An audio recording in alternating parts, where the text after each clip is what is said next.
la vraie vérité. La vraie vérité. Tu danses dans les clubs de striptease. Ouais. Et déjà, si tu tombes sur cette vidéo, sache que je t'en veux. On règle ses comptes, on règle ses comptes. Alors si la personne part à acheter du lait, dans ce cas-là, je te retrouve toute seule et dans ce cas-là, je chiale bien. J'ai dévié sur mes fantasmes personnels. Alors, c'est non, on contrôle pas.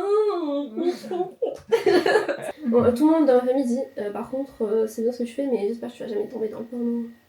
Ça m'épanouit de 100 ans. Et le moment où j'ai su que la belle famille était au courant, je suis une bimbo qui aime les bad boys, qui me traitent trop mal. J'avais un ex qui pensait que ça n'a pas marché entre nous parce qu'il était petit. Absolument. Bref, donc ça Vous êtes prêts? On est parti pour 4 heures. Donc, comme d'habitude, vu qu'on va parler d'un sujet tabou, on recommence cette vidéo uniquement à un public adulte. Merci de cliquer ailleurs si vous n'avez pas 18 ans. Voilà. Alors, Elisa. Bonsoir. Bonsoir. Merci d'être venue.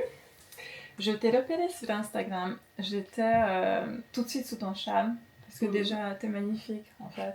Tu es très photogénique, tu bouges bien. J'ai vu tes petites vidéos, tes photos. J'étais, oh mon Dieu, j'aimerais être elle. Elle est trop belle. J'étais grave jalouse, mais dans le bon sens, tu vois, où tu m'inspirais, vraiment. Et je t'admirais. Merci. Et en même temps, tu dégages une très bonne énergie. Je le sentais que tu étais gentille et pétillante. Et j'avais envie d'être une amie, en fait. De mettre direct, tu sais. Et donc, on commence à discuter que sur Instagram. On ne se connaît pas du tout. Moi, je me suis déjà lancée un peu avec Nico. Donc, on était connus. Donc, tu osais à peine me parler. C'était trop bizarre parce que moi, je ne me rendais pas compte qu'on était déjà un peu connus. Moi, j'étais là, mais meuf, j'ai juste envie d'être ton amie, en fait. Et elle était là, oh, je te dérange peut-être, je sais pas. Non, je veux te voir, je veux te rencontrer. C'est trop cool. C'était trop cool. C'était un coup de cœur amical en fait, mais direct. Dans les deux sens. Ça s'est fait super naturellement. Oui. Et puis après, on s'est vu en vrai de façon super naturelle aussi. Oui. J'ai évité de taper sur la table. C'est pas grave. Si tu tapes, on te kidnappe, on t'enferme dans la cave. Ça me dérange pas. Ah, d'accord. C'est bon à savoir. Et donc, Elisa, la première fois, quand on l'a vue, on a fait un trajet ensemble, Nico et conduisait, et Elisa parlait, mais elle était adorable. Elle nous a parlé pendant 2 heures sans arrêt. J'ai passé un super trajet et on avait l'impression de vraiment la connaître. Elle est sans filtre. Vraiment. Et tu nous as dit que parfois c'est un peu risqué parce que les gens peuvent en abuser. C'est ça. Les gens peuvent en abuser. En fait, j'aime bien briser la glace en racontant un peu ma vie pour qu'on voit un peu la personne que je suis. Donc après, les gens se disent, ah, mais ça va, c'est une meuf chill, elle est pas dans le jugement. Enfin. Oui. Et puis après, peut-être que les personnes en face vont me juger, mais si elles me jugent, je suis là en mode, elle n'en voit plus. Au moins, je suis fixée. C'est ça, ça filtre. C'est ça. J'adore. Moi, je m'entendais toujours bien avec les gens qui parlaient beaucoup parce que je ne suis pas douée pour poser des questions. Et je les trouvais attachantes. En plus, ça ne va pas de la météo. Ouais. Elisa, c'est direct profond. C'est lent tout dehors quand même. Ouais. Ouais, très profond. Très profond. Et tu commences maintenant à parler de la météo, je suis déçue. Je pensais que tu étais différente. Bah non, mais tu vois, sur les réseaux, je fais la meuf cool et tout, mais en vraie vérité... Enfin, je suis superficielle, mais de ouf. Je juge. J'adore faire ça. Bon. Elisa, c'est pas ton vrai nom. Évidemment, on a tous des pseudos. Est-ce que tu peux nous expliquer d'où vient ton pseudo? Ok, alors ça va être un peu long, accrochez-vous, j'adore parler, rentrer dans les détails croustillants, revenir sur des trucs que j'ai déjà dit. Bref, donc ça vous êtes prêts? On est parti pour 4 heures. Je suis pas très à l'aise à l'oral aussi, je suis très timide, ça se voit pas comme ça, mais voilà. Donc pas de jugement, ok? Ok, donc Elisa, ça vient d'une époque très lointaine qui s'appelle le collège. Très dur pour tout le monde, particulièrement pour moi, étant donné que j'étais harcelée par tout le collège, plus ou moins. Enfin, personne prenait ma défense. En fait, je sortais avec une fille à cette époque-là. Et ça se passait bien entre nous, il n'y a pas de soucis. Mais du coup, elle n'était pas dans mon collège, donc j'étais la seule à assumer notre couple. Et tout le monde était au courant. Et toutes les filles avaient peur, en fait, que je tombe amoureuse d'elle, que je les mette dans les vestiaires et tout. Dont une certaine Elisa, qui m'a fait un peu mal, voilà, beaucoup mal même. Parce qu'elle parlait vraiment... Alors j'étais à côté d'elle, elle parlait à ses potes en mode « Ouais, là, c'est la grosse Gwyn qui mate le cul de tout le monde dans les vestiaires. » Ça m'est resté cette phrase, hein. Et quand j'ai commencé du coup sur les OnlyFans, sur les réseaux comme ça, à faire ma TDS, à faire ma grosse chouin, je me suis dit, bon, quitte à être une grosse tana, autant avoir le nom d'une grosse tana. Et vu que la plus grosse tana qui m'a fait le plus de mal dans ma vie, c'était une certaine Elisa, j'ai pris ma vengeance. Je me suis appelée Elisa à mon tour. Comme ça, Elisa, si tu tombes sur cette vidéo, sache que je t'en veux et j'espère que t'as changé, ok? J'attends des excuses pour faire le deuil. Voilà, maintenant vous la connaissez. Elisa, elle est comme ça en Règle fait. ses comptes, on règle ses comptes. Même dans la vengeance, elle est adorable. Je trouve que c'est tellement gentil comme façon de te venger. Parce que ça te soulève, Non, tu en vois. vrai, j'exagère Tu en vrai, avances enfin, dans la vie, oui.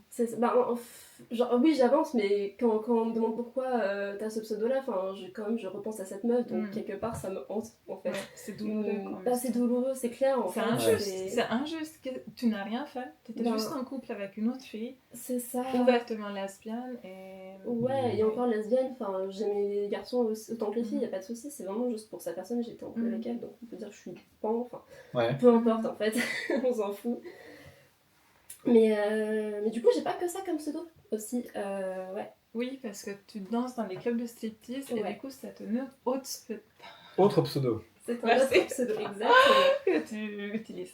J'aurais pu très bien m'appeler Elisa, mais je trouvais que ça faisait trop normal comme prénom, je voulais un truc qu'on trouve pas, le prénom d'une meuf random, quoi. C'est très bien Elisa, attention comme prénom. C'est pas parce que je m'appelle Elisa que je crache sur une autre fille que Elisa sont toutes des voilà. Elisa c'est très beau comme prénom. Du coup, j'ai choisi le pseudo Lizzy. Lizzzy. Pas IE à la fin s'il vous plaît. Et il y a bien 2 Z, oui. Et il n'y a pas un. Voilà, donc, l'orthographe c'est très important pour moi. Je suis très maniaque. Lizzy, Lizzzy. Lap dance avec Lizzie. C'est très facile à dire, très facile à retenir, ça te va bien. Hein. Ouais, franchement, ça va. Genre, on appelle à la barre Lizzy. Ça tombe bien. Mais du coup, ouais, je suis stripteaseuse depuis peu et je me suis dit, bon ben, comme pour moi en tout cas, le striptease c'est parti du monde du TDS, je me suis dit c'est bien de mettre en relation un peu les deux et Lizzy, bon du coup ça vient un peu d'une artiste que j'aime beaucoup qui s'appelle Lana Del j'allais dire autre chose, je sais pas pourquoi j'allais dire Ariana Grande, n'importe quoi, Lana Del Rey. Lana Del Rey qui s'appelait du coup avant Lizzy Grant en fait, c'était son premier pseudo. Et je me suis inspirée de ça, et aussi de Orgueil et Préjugés, où le personnage principal s'appelle Elisabeth, mais tout le monde l'appelle Lizzy. Et du coup, ben, voilà, comme j'aime ce personnage. Orgueil et Préjugés. Et tu vas voir dans les commentaires, tout le monde va mettre oh, mais elle ressemble trop à Lana Del Rey en plus. Je pense qu'on aura des dizaines de commentaires. On me l'a déjà dit, il y a une stripteaseuse qui m'a dit mais meuf, genre, tu danses sur du Lana Del Rey, tu as un peu la même vibe et tout. Et en vrai, oui, des fois, mais comme je disais tout à l'heure, je suis un ogre en fait. Enfin, je me tire comme ça, je suis là, je pète, je lâche la bouche ouverte, je suis là, je juge. Lana Del Rey n'est pas comme ça. Peut-être que si. C'est pas l'image qu'elle dégage. Oui, mais l'image est une chose. C'est comme si tu avais 2 personnalités. Ouais, enfin en plus. T'as pas l'impression parce qu'en ligne, tu es très classe. Un peu. Mystérieuse. C'est ça. Même en tant que stripteaseuse, hein, faut pas croire. Hein. Je suis pas classe en tant que stripteaseuse. Genre, limite, je me comporte genre en mode salut, vous allez bien les garçons, je peux m'installer à côté de vous, nice, c'est super. D'habitude, les stripteaseuses sont en mode bonsoir messieurs, vous allez bien chanter. Non, moi je suis là en mode salut les guys. On est meilleurs potes. C'est ça, c'est ça. Trop vrai. C'est un peu le girl next door. Meilleur pote avec qui te couches, c'est hyper excitant, j'aime bien. Pardon. Oups, attention, on va couper la caméra, on va faire des choses pas très catholiques. J'ai dévié sur mes fantasmes personnels. Alors. Raconte-nous comment tu en es arrivé où tu es aujourd'hui, c'est-à-dire striptease, TDS virtuel. Raconte-nous un petit peu comment tout ça est arrivé dans ta vie. Eh bien, alors, j'ai commencé par le TDS virtuel sur les réseaux. En fait, je vais dire des trucs et tout, si me tombe dessus, ben, j'avoue que ça va être pas top. Mais c'est vrai que j'ai toujours été un peu genre... j'aime bien montrer mon corps et tout ça, j'aime bien être regardée. Ça fait un peu objet dit comme ça, mais j'ai l'impression que je sais pas, ma confiance en moi passait par mon corps. Et donc, Une tendance exhibitionniste aussi, donc un ça te rend peu, heureuse un peu, d'être ouais. vue, oui, ça te Mhm. valorise. C'est ce que je dis lors de mes cams, parce que je suis aussi cam girl, c'est qu'il y a des mecs qui me font, ouais, il y a quoi qui t'excite en cam? Bah, la vraie vérité, ce qui m'excite, c'est que tu me regardes. Genre, tais-toi et regarde. Enfin, non, pas tais-toi et regarde, mais genre, enfin, t'es pas obligé de montrer toi, t'es pas obligé de faire des choses, juste regarde-moi et dis-moi que je suis jolie, et genre, enfin, c'est ce qui m'excite le plus en fait. Enfin, bref, c'est un peu narcissique, mais. On est tous un peu narcissiques dans ce milieu, je pense, et on est tous un peu exhibibles. Ouais, Si on est c'est épanoui. ça. C'est ce qui fait qu'on est épanoui dans ce milieu et que ça Ouais. nous convient. Et puis les gens, ça les rend heureux de nous voir, donc on se dit quelque part, putain, genre, c'est cool, je me montre, les gens sont contents, je suis contente, enfin bref. Oui. Et du coup, ouais, j'ai commencé à poster un peu des photos comme ça sur Instagram et tout là. Ouais, donc voilà, juste j'aimais bien poster des vidéos, faire des photos comme ça sur Instagram et tout.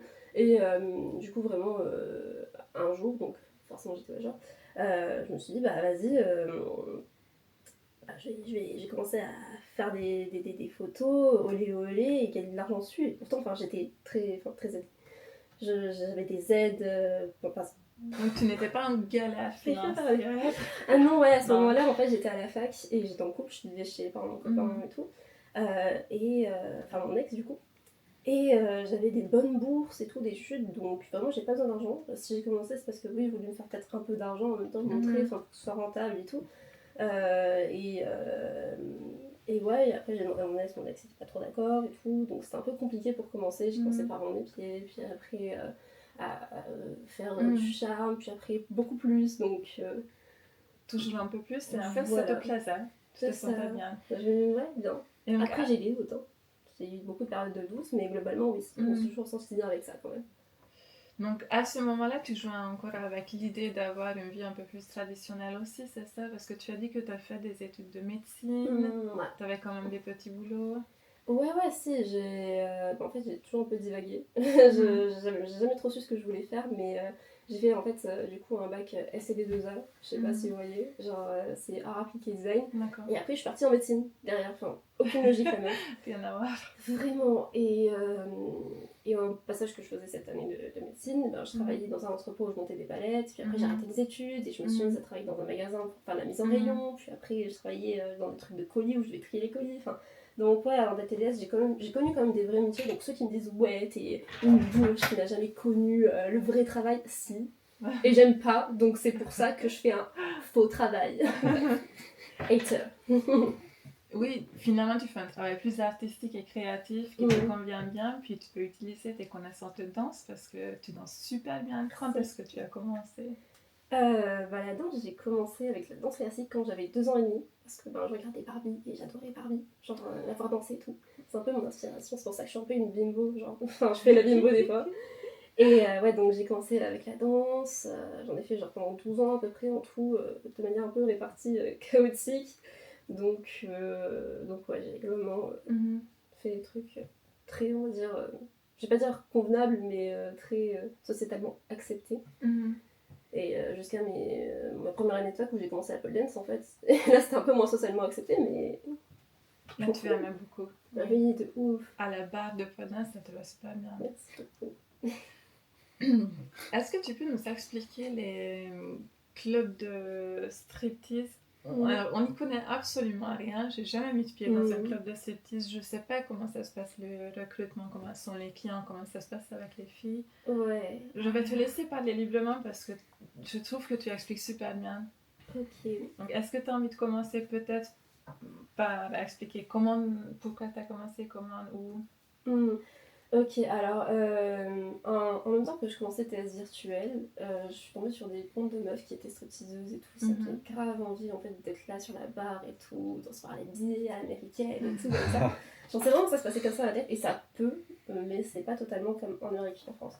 Enfin, c'est trop dommage. Ouais, je sais parce que moi c'est ce qui me faisait rêver et tout et bah bien sûr qu'on retrouve un peu de ça, mais je suis jamais allée travailler en Amérique donc je sais pas trop comment en vérité ça se passe, mais je sais que c'est très très différent.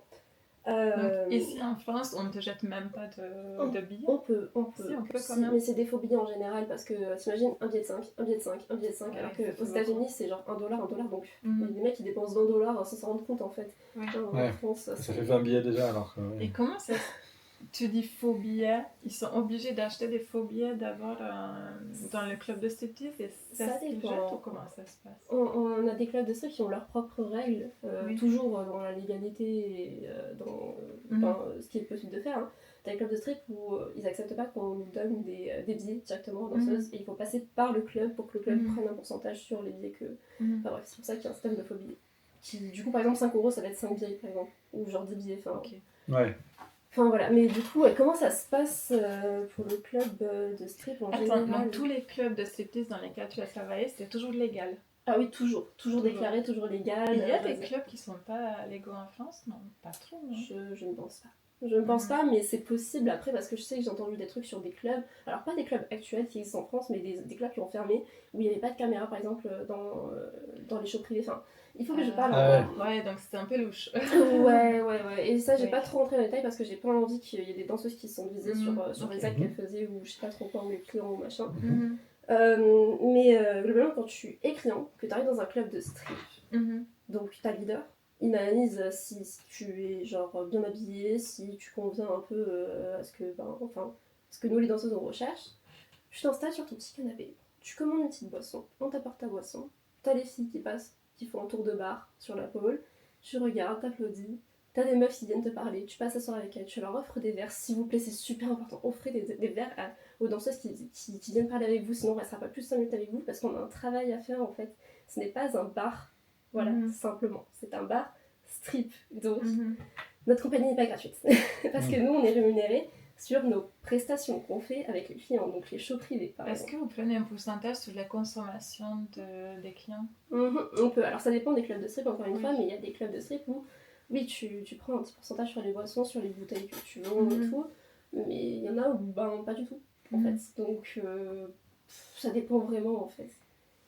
Et ouais, donc. Et les propriétaires de clubs de striptease, c'est plus des hommes ou des femmes? Ça, je sais pas trop, mais je dirais plus des hommes. En général, c'est des businessmen. Genre, ils ont pas qu'un club de strip, ils ont plein d'autres trucs à côté. Genre, j'ai pas d'exemple, mais je pense que c'est plus ça. Enfin, en tout cas, dans mon imaginaire à moi. Oui, je demande parce que moi, j'étais réceptionniste dans un bordel légal. C'était légal en Suisse, à Genève. Et c'était une femme qui tenait genre 3-4 bordels comme ça. Du coup, je m'attendais à ce que tu me dises des femmes. Voilà, dans ma tête, c'était des femmes, forcément. Les grands patrons... Pardon, je finis juste ma phrase. Parce que elle était TDA-savante. Enfin, elle faisait ce job. Du coup, elle connaissait déjà le milieu. Donc, je pensais que les clubs de striptease étaient dirigés par des femmes qui étaient danseuses de striptease avant. Je me trompe. Si, ça peut arriver, bien sûr, mais... c'est plus rare, peut-être. En fait, on n'a pas juste un patron qui gère tout le monde. C'est un patron qui a acheté le club, qui genre, prend les revenus, machin et tout, qui gère un peu, voilà, qui travaille plus dans les bureaux. Et après, on a les managers et managers qui eux s'occupent vraiment des filles en fait, qui veillent au bon fonctionnement, genre par exemple du bar et tout ça. Je savais pas du tout. Voilà, sinon c'est plus comme ça que ça fonctionne, en tout cas dans les clubs où je suis pas allée dans énormément de clubs encore. Donc il y a toute une équipe. Oui, voilà, c'est ça. Et en général dans les clubs de strip, j'ai l'impression qu'on n'a pas beaucoup de relations non plus avec les patrons, mais beaucoup plus avec les managers. Et, voilà. Et après les managers sont là pour faire le lien entre le patron et... Mais ouais. Mais du coup, j'étais en train de de réfléchir que j'ai pas fini mon parcours, comment je suis arrivée dans le milieu du strip. Oui, vas-y, on va revenir sur ton parcours. Alors. Ok, d'accord. Et enfin, maintenant, Non, maintenant. Ok.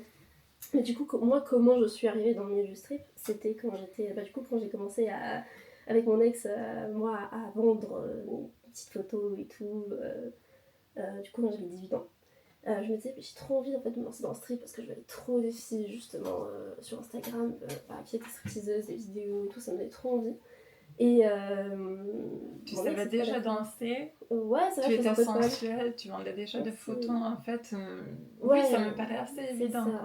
C'est ça, du coup, j'aimais beaucoup le milieu du charme et je me suis dit, en plus en France, on sait très bien que la prostitution c'est illégal, donc ça me rassurait de ouf de savoir que genre. Normalement, tout était censé bien se passer.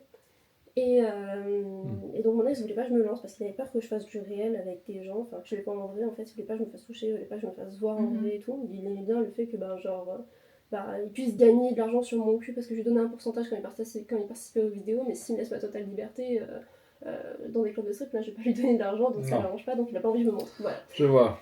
C'est pas très cool. Bref, moi j'ai vraiment pris comme ça. Je sais pas s'il m'a jamais dit ça ouvertement, mais moi j'ai toujours pris comme ça du coup. avec le recul. Mais du coup, quand je me suis mise en couple avec mon copain actuel, donc plus d'1 an après, lui, je lui ai fait part du fait que j'avais envie de me lancer dans le strip. Il m'a dit, mais pourquoi tu le fais pas si tu veux le faire? Je veux dire, t'es déjà TDS, alors t'es plus à ça après. Et du coup, il m'a donné envie de me lancer vraiment, enfin, il m'a donné le courage en tout cas. Du coup, je suis dans un club et tout, ils m'ont demandé, enfin, je les ai DM sur Instagram.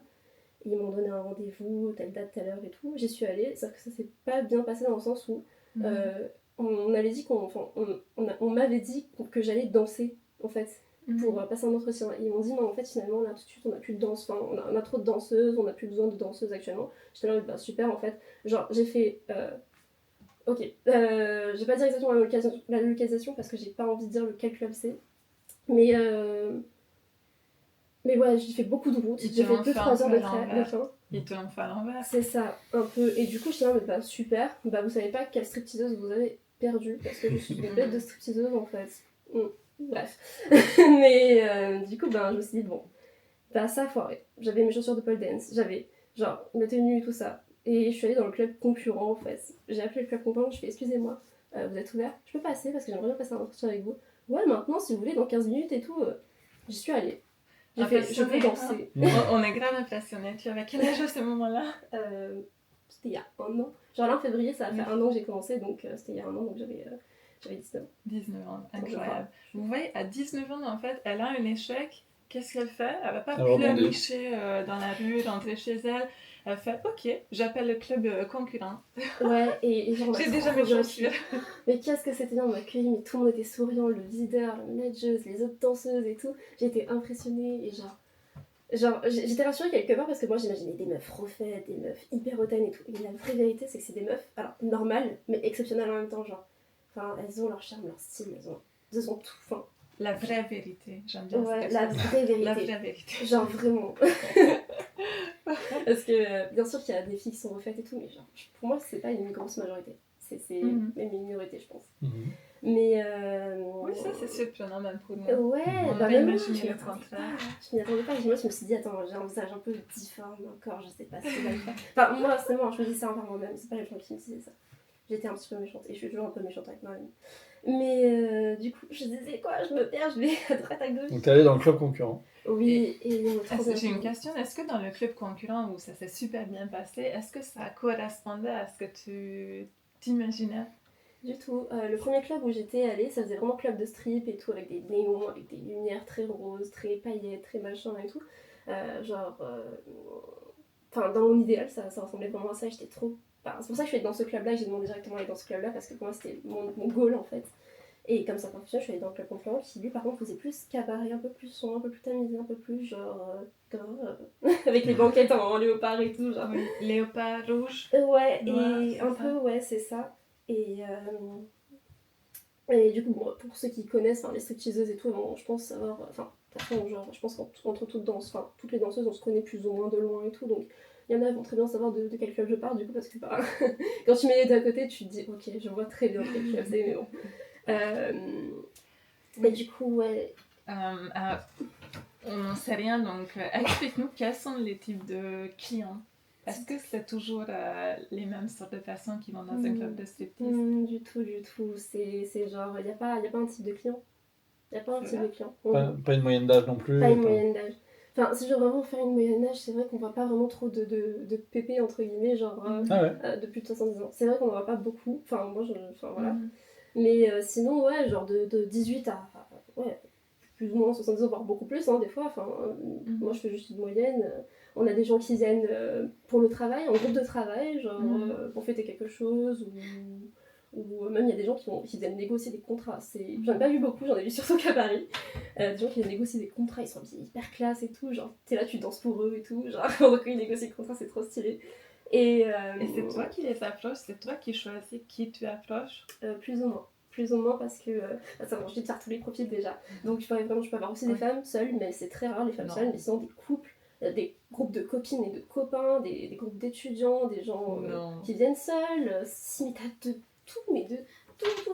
Et genre il y a des gens qui ne croient pas quand on dit ça, mais si, il y a de tout, vous n'êtes pas crade si vous venez dans un club de street, justement, genre c'est fun, genre c'est comme si vous allez en boîte, et il y a des meufs qui vous accompagnent, genre on est des meufs normales, on n'est pas des meufs, enfin si on est quelque part inaccessible parce que vous pourrez jamais nous voir en dehors du club, c'est interdit en fait. Sinon on a une image de prostituée qui nous colle à la peau, c'est pas cool, et ça fait une mauvaise image du club. Mais je veux dire, genre, n'ayez pas peur, on ne doit pas vous manger, genre, ou peut-être si vous êtes méchant, peut-être. Oui, parce qu'il y a quand même un videur, non? Si Il y a les un clients videur, essaient de il y a- vous toucher, parce que C'est ça. est-ce qu'ils ont le droit de vous toucher pendant que vous faites vos danses? On va dire qu'il y a un système de show privé. C'est-à-dire que tu as la salle principale où tu as la pole dance et tout, ils vont danser sur la pole dance pour faire de l'animation. Donc ça, c'est des spectacles pour tout le monde C'est et ça. chaque fille passe au tour de rôle, c'est ça? C'est ça. Et après, tu as les shows privés où ça se passe dans des cabines.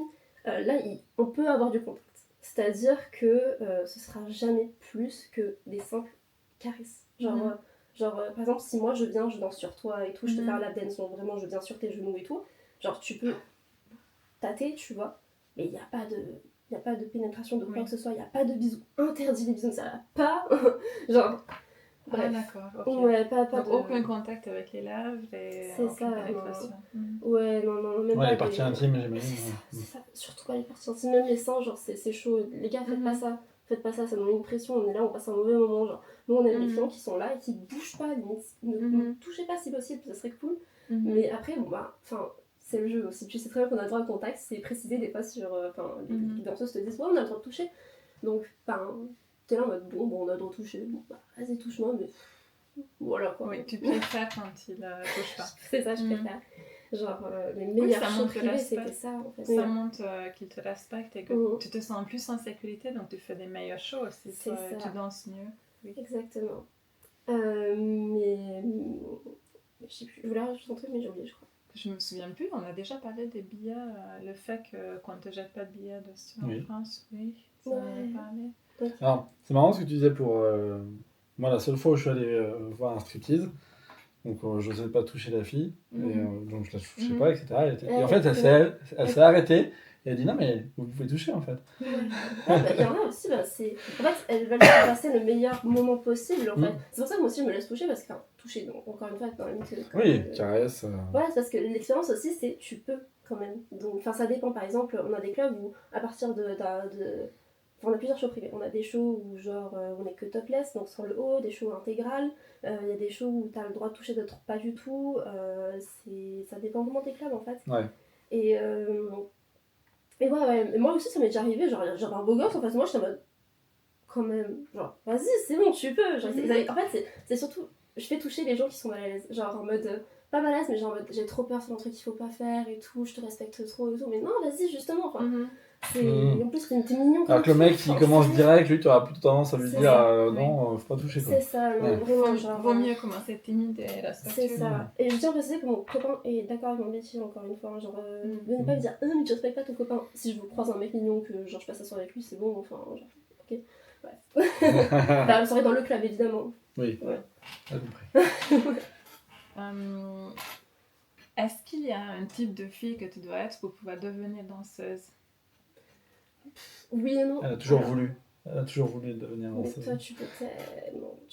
Mais vraiment, en fait, c'est genre, il n'y a pas de profil. Tu peux même avoir. J'ai jamais fait de danse, moi, par exemple. Tu vois. Bah ouais, mais j'ai plein de stripteaseuses, des potes qui ont grandi, évolué dans le strip, sans être danseuses à la base.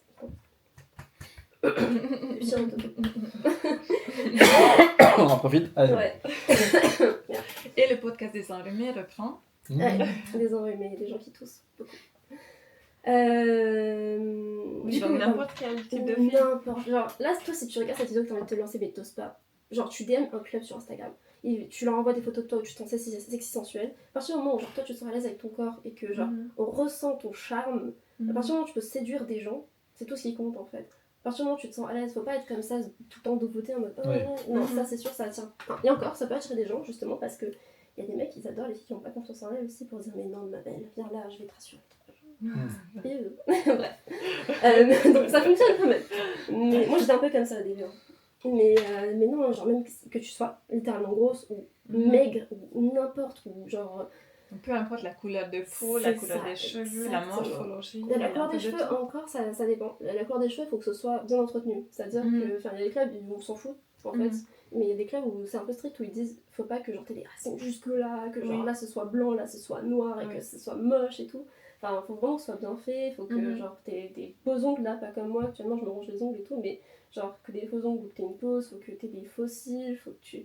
Enfin, je sais pas, faut que tu souris aussi, que tu sois présentable. Enfin, donc à partir du moment où tu respectes ces critères-là, tu arrives à séduire et à te faire de l'argent, c'est bon. Et les tenues, c'est toi qui dois te débrouiller pour trouver des tenues adéquates. Ouais, on doit se débrouiller, mais des fois, c'est vrai qu'en loge, il y a des filles qui ont des trucs et du coup, on en fait des cartons en mode bon, bah, servez-vous pour la soirée et tout, et reposez une fois que vous avez servi, ou genre laver et tout ça, et après reposer. Mais oui, je dois me débrouiller. Enfin, après, encore une fois, pour les tenues, ça dépend des clubs. Tu vois, il y a des clubs où tu dois être en robe longue, voilà, et après, à partir d'une certaine heure, ben, tu dois être en lingerie. Il y a des clubs où tu vas être en lingerie dès le départ, il y a des clubs où ils acceptent pas le fait que genre tu montes directement tes fesses, du coup, il faut cacher au minimum tes fesses. Enfin, il y a tout un dress code en fait, et ça, tu vois avec le club, avec les managers et tout. Et puis voilà. Et comment ça se passe pour toi avec les filles? Est-ce que tu t'entends bien avec elles? Oui. J'avais trop peur au début en me lançant. Genre, que les filles soient hautaines, ils se regardent comme ça, genre, soient jalouses, ou alors se disent putain t'es trop nul. Genre, et en fait, la vraie vérité, encore une fois, la vraie vérité, c'est que dans n'importe quel taf, ce sera dans n'importe quel taf, t'auras des méchantes et t'auras des gentils, et c'est exactement. Bah, en plus, je peux comparer, j'ai déjà fait un vrai taf, lol. Donc, mais globalement, les filles, justement, on se soucie encore plus dans ce taf-là. Genre, on sait ce qu'on vit, on est là en mode putain, mais qu'est-ce qu'il y a, pourquoi tu pleures et tout, t'inquiète, on est là pour toi, allez, reprends-toi et tout, là, il y a de l'argent à se faire, meuf, let's go. Genre, enfin, en tout cas, moi, je suis comme ça, et il y en a beaucoup qui sont comme ça aussi. Puis en fait, on passe tellement de temps ensemble, on passe nos nuits ensemble. Bon, des fois, on boit un petit peu, du coup, on se lâche un peu. Donc, enfin, on se voit à poil. On se voit à poil dans les loges, donc forcément, genre, ça crée des liens directs. Et donc, quels sont tes horaires dans les clubs de striptease? J'imagine que ça se varie un peu selon les clubs, mais à peu près. Bah, c'est vrai que ça varie vraiment de certains clubs. Genre, il y a des clubs où genre, je faisais 11 heures d'affilée, genre de 20h à 7h du matin, et des fois plus parce qu'il restait des clients. Et genre, il faut être jeune, hein. Même pas forcément et tout, c'est tant que je peux en dur, tu vois. Et il y a des clubs où genre tu vas faire 3h, 5h par nuit, genre voilà. Mais sinon en général c'est plus 7h. 6h30, 7h, 8h maximum, voilà, c'est plus dans ces eaux-là, genre un travail normal. Et du coup, souvent, si j'ai bien compris, tu te déplaces dans d'autres villes, donc tu es logé par le club, c'est ça? Ouais, souvent je suis logée par le club, enfin ça dépend de quel club encore une fois. Enfin, de toute façon je vais dire ça dépend, mais c'est vrai ça dépend énormément. Donc, soit tu es logé par le club, soit tu dois te débrouiller. C'est ça, exactement. Par exemple, il y a des clubs où je voulais aller à Paris, et ben j'ai pas pu y aller parce que j'avais pas de logement. Et les logements là-bas c'est très très cher. Il y a des clubs. Ils prenaient pas du tout en charge une partie. Non, que dalle. Et ça vaut pas le coup. Hein. Ben ça vaut pas le coup, oui et non, parce que genre j'ai envie de découvrir, donc je pense que j'irai un jour quand même. Ou alors faudrait faire une coloc avec des. C'est ça, faire une coloc ou genre il faut avoir des amis sur place. C'est ça, je vais voir avec des potes et tout. Et puis il y a d'autres clubs qui sont juste à côté des clubs en question. Eux par contre ils logent. Du coup je fais vite ton choix, hein. Même si le club numéro 1 c'est celui dans lequel je voulais aller, ben tu te voilà. Et des fois ça te réserve de bonnes surprises. Tu te dis j'ai bien fait en fait choisir le deuxième par exemple. Par défaut. Donc du coup toi forcément tu fais plusieurs jours d'affilée. Si tu y es déjà, tu y vas pour travailler. C'est ça. Tu restes combien de temps? Une semaine? Ouais, ça dépend. Alors, en général, moi j'aime bien y rester 2 semaines. Le problème, c'est que ça me pèse trop sur le moral, la conscience, parce que ce monde-là est très difficile. Pas parce qu'il est horrible ou quoi que ce soit, mais c'est vrai que quand t'as des soirs où tu fais 0 et des soirs où tu fais 200€, t'es là en mode, genre, imagine t'as fait que des 0 dans ta semaine, ça te démotive pour la deuxième semaine, et après tu ressors, t'es détruite et tout. Et genre, moi je préfère rester une semaine, et après faire quelques pauses, puis revenir une semaine. Mais à fond. C'est ça, une semaine à fond. Et puis après, moi, ce qui est particulier, c'est que j'ai 2 métiers. Je suis pas une stripteaseuse, genre comme les autres en fait. Genre, je suis vraiment genre plus TDS sur les réseaux que stripteaseuse en fait. Donc, je suis pas une vraie stripteaseuse. J'avais une question par rapport à ça. Est-ce que les autres filles stripteaseuses te jugent parce que tu es aussi un peu connue en ligne? Je suis pas forcément connue en ligne, mais juste par rapport à mon métier. J'ai pu le ressentir dans des clubs assez restreints où il y avait beaucoup de nouvelles, par exemple, ou genre. Patty qui faisait du contenu porno. J'ai pu le ressentir, on me l'a jamais dit en face et tout, mais j'ai Genre, tellement on l'air. n'a pas les mêmes valeurs. Genre, il y a des filles, par exemple, en story, elles font ouais, non, mais moi, c'est hors des questions que je vends mon cul, je vaux mieux que ça. Ça veut dire que comme moi, je vaux pas autant que toi, enfin, genre, Ah, c'est super intéressant qu'il y a des niveaux. c'est ça. Ouais. Et après, il y a des filles qui font moi, je ferais jamais ça, mais c'est trop cool si tu t'émanues là-dedans. Enfin, c'est, ouais, voilà, c'est ça, c'est genre, parce que tu vends moins ton cul qu'une autre, et ben, t'es plus respectable, enfin, tu te sens mieux, mais MDR, enfin, genre. Donc, Ah. toi, ton approche, c'est plus. On est tous TDS en fait. Ben, Peu alors, importe ouais, ce qu'on justement, fait. j'ai eu un débat au tout début de ma carrière de stripteaseuse. Oui. Je fais beaucoup de gaming avec mes doigts, mais ouais, avec des meufs dans les loges et tout, je faisais ouais, mais finalement on est des TDS. Après, on fait quoi TDS? Pas travailleuse du sexe? Bah non, on fait pas de sexe, donc je suis pas une travailleuse du sexe. Oui, mais tu fais du charme, donc tu rentres dans la catégorie de TDS. Genre, c'est ça. y a pas, quand je passe sur Parcoursup, t'as pas la catégorie stripteaseuse. Tu vois, genre, même quand je suis déclarée à l'URSSAF, t'as pas la catégorie stripteaseuse. Ouais. Genre, c'est. Donc bon, t'es quand même TDS meuf. Et genre, c'est pas péjoratif, c'est cool justement. Genre, tu représentes la liberté du corps, de la femme, Enfin, ouais, du charme quoi. Moi, j'aime bien le divertissement adulte. Mhm. Je trouve que ça englobe C'est ça. tous les métiers.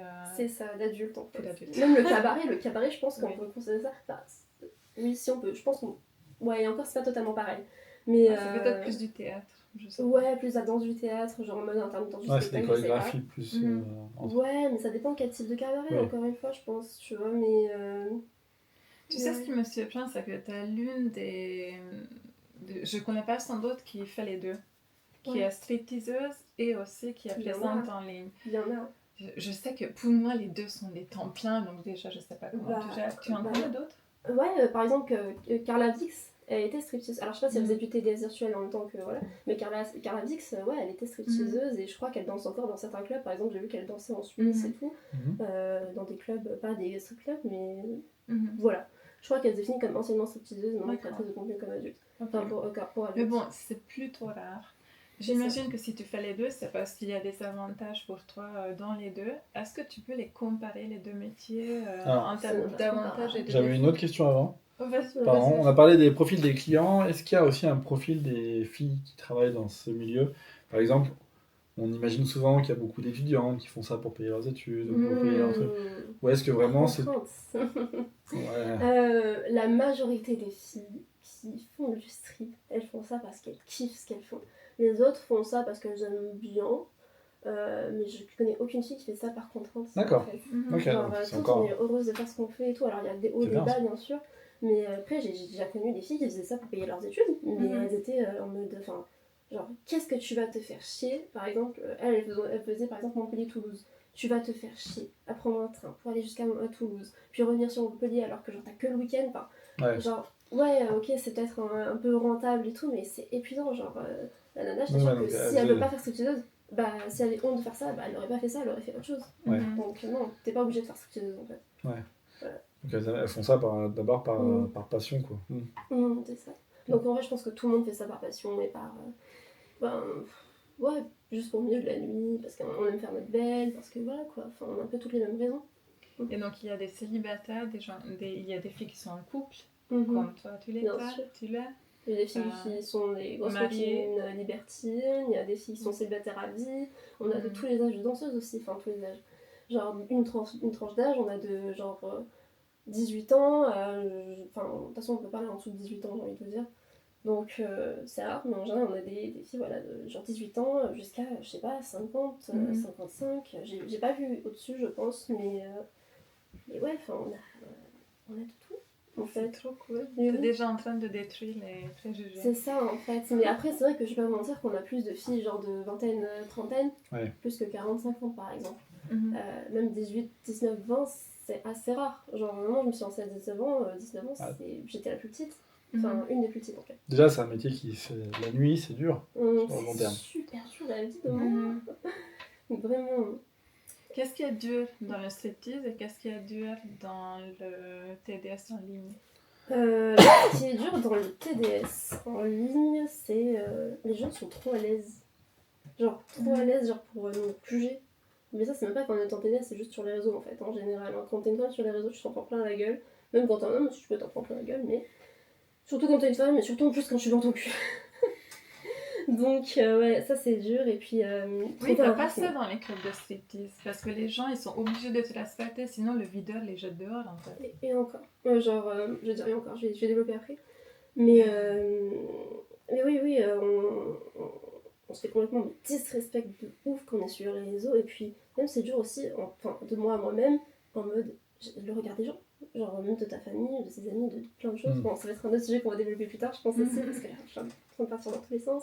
C'est dur aussi pour s'organiser soi-même, genre ton planning et tout. Se mettre à travailler, des fois t'es malade pendant 2 semaines, bah tu peux pas besoin d'un arrêt maladie, t'es auto-entrepreneur. Et ça, c'est pareil pour le strip. T'es malade, bah t'es malade. Genre, ça m'est déjà arrivé de travailler en étant malade et tousser après chaque danse. Et là, être bonjour, enchantée, genre je m'appelle Lise. Bah super, bah super. Prends-moi en chaud. Non. Ouais, non, je vois qu'ils aiment tous dans la gorge là. Puis qu'est-ce qui est dur dans le strip, justement, bah c'est le réel. Ce qui est dur, c'est que des fois, tu rencontres des mecs, genre, qui, par exemple, j'ai pas envie de parler mal des clients en réel parce que la majorité du temps, ils sont adorables, présentables, ils te respectent et tout. Mais souvent, il y en a qui ont des pensées arriérées, ils pensent que, ouais, que genre tu te prostitues à côté, que t'es pas respectable, que tu fais ça par défaut, mais t'es trop belle, t'es trop intelligente pour faire ce métier-là, pourquoi t'es tombée là-dedans? T'es tombée là-dedans. Alors, je te fais un reproche encore une fois, mais j'aime pas cette phrase. Ouais. Tombée là-dedans. Genre, en fait, et quand on leur parle et qu'on parle de nous-mêmes parce qu'ils nous posent des questions, ils sont là en mode, ouais, non, j'y crois pas. Pose pas la question, genre, en fait, c'est dur mentalement parce que tu dois supporter, mais le comportement des gens qui, même, qui sont pas malveillants, ils sont bienveillants en soi, mais pour toi, genre, c'est lourd. Et puis même, genre, je vais pas vous mentir, okay, c'est un sujet touchy, et que ça me concerne que moi. Mais je vous cache pas que moi, la première semaine de strip, j'ai beaucoup bu. Parce que déjà, parce que c'était la fiesta et tout, et c'est parce que je connais toujours pas trop mes limites en termes d'alcool, et puis je buvais aussi pour me détendre, pour réussir à danser. Il y a plein de raisons pourquoi je buvais, et des fois je finissais la soirée bourrée. Et même des fois, je me m'arrive un petit peu de temps en temps, mais je veux dire, je gère quand même, j'arrive à me faire de l'argent, j'arrive à danser et tout. Après, oui, c'est sûr que je suis un peu, c'est sûr que je suis peut-être un peu lourd, j'en sais rien, mais c'est sûr que ouais, c'est un problème l'alcool dans ce milieu-là. Ouais. Enfin, bref. Du coup, voilà, c'est... Donc la drogue et l'alcool, c'est un problème dans le milieu que tu as beaucoup vu. Quel sujet aussi. J'ai pas beaucoup vu de drogue, ok, parce que les filles en général vont pas trop en parler.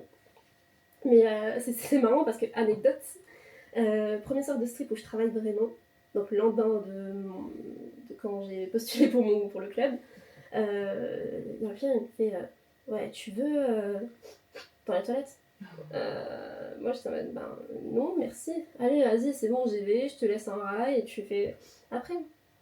Non merci. Donc ouais, j'ai des gens qui m'ont proposé de la drogue et tout, et même les filles qui se droguent, j'en connais pas beaucoup en tout cas, mais j'ai pas envie que les filles se sentent visées et tout. On n'est pas là pour ça. C'est vrai qu'il y en a qui... en fait c'est dans le milieu de la nuit en général, les mecs comme les meufs, comme en fait c'est même pas que le strip, c'est le milieu de la nuit, des boîtes, ça tourne un petit peu je pense, et t'as réussi du coup de rester un peu à l'écart de tout ça et de te protéger. C'est ce que je crains, j'ai toujours craint ça en fait, c'est vraiment une chose dont j'avais peur en fait en entrant dans ce milieu, c'est de tomber dans un vice comme ça. Et je veux surtout pas juger les gens qui sont tombés là-dedans parce que des fois ça peut être si facile, mais si facile, genre tout va très vite.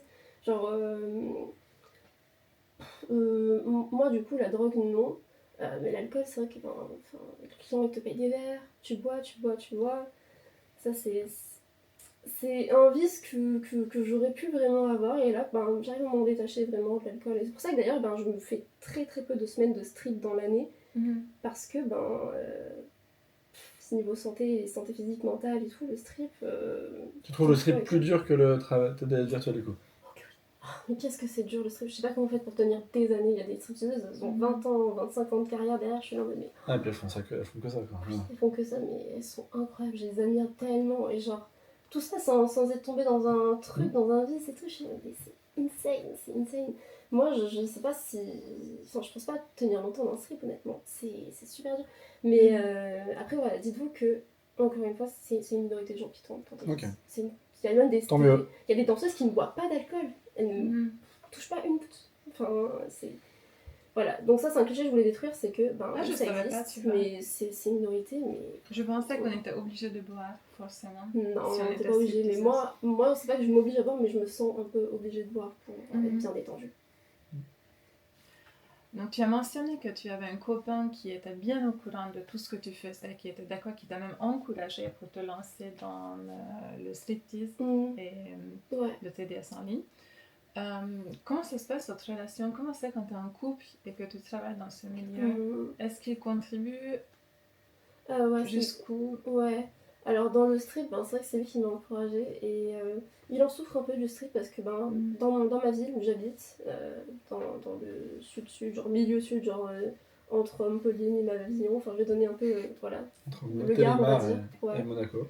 C'est ça, c'est clair. Entre Paris et j'allais dire Perpignan. Dans cette région-là, il n'y a pas de club de street. T'es obligé d'aller soit à Toulouse, soit à Cannes, soit à Lyon, soit à Aix. Sinon, tu peux aller à Bordeaux, tu peux. Enfin bref, et mais c'est loin à chaque fois, c'est super loin en fait. J'ai l'impression que c'est que les bords de la France et Paris. Genre. Donc, il faut être vraiment motivé et passionné. C'est ça, donc lui il en souffre en fait, il en souffre de la distance. Et, parce qu'à chaque fois tu pars. Puis lui il fait un métier random quoi, enfin j'ai pas envie de rentrer dans le détail de sa vie, mais il voit que moi je suis en train de m'éclater, que je rencontre des filles incroyables, que je voyage, que je me tape des soirées de zinzin, que je me fais un petit réseau et tout. Genre forcément il est en mode, toi tu fais ta meilleure vie, moi je suis là en mode, donc ouais il en souffre un peu, et c'est pour ça que d'ailleurs je me limite un peu dans le strip aussi, pas pour moi déjà, et parce que j'ai envie de voir encore un manque. Il me manque voilà. Là je parlais de semaine, il me manque déjà, ça fait 2 jours que je suis là. Bref.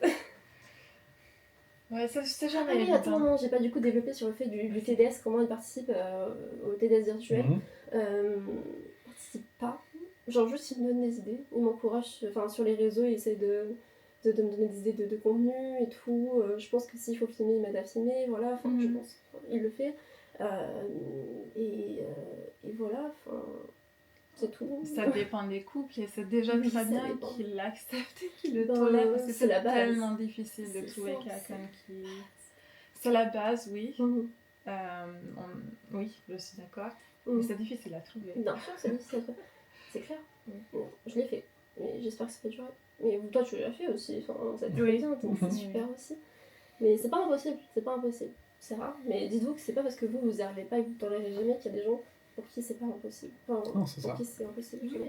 On a des demandes de mariage dans nos commentaires, des gens qui proposent de sortir avec nous tout le temps, donc... C'est vrai. Ça va? Non, c'est juste pour dire que t'as de la concurrence. Bah ouais, non mais on a toute la concurrence, on a tellement des DS, genre... Évidemment. Oui, on a un peu la grosse tête. Mais bon. Pour par contre, c'est difficile aussi de... Quand on si t'es là, c'est que...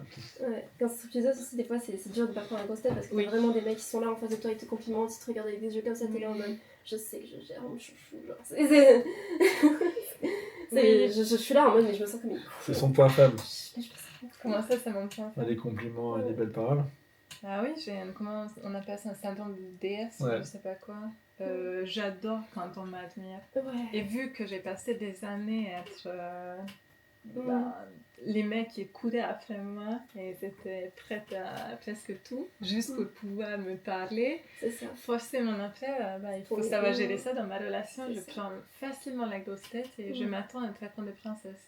C'est ça, exactement. Genre, c'est là où on se rend compte que, en fait, il y en a qui me disent, ouais, tu perds ta dignité en faisant ça, mais la vraie vérité, encore une fois, pour la 3 ou 4e fois cette vidéo, la vraie vérité, c'est que, justement, tu apprends en plus que c'est ta valeur, parce que les mecs sont là pour te la rappeler. Des fois, t'en as qui vont t'insulter, genre, t'es qu'une grosse chienne, machin et tout.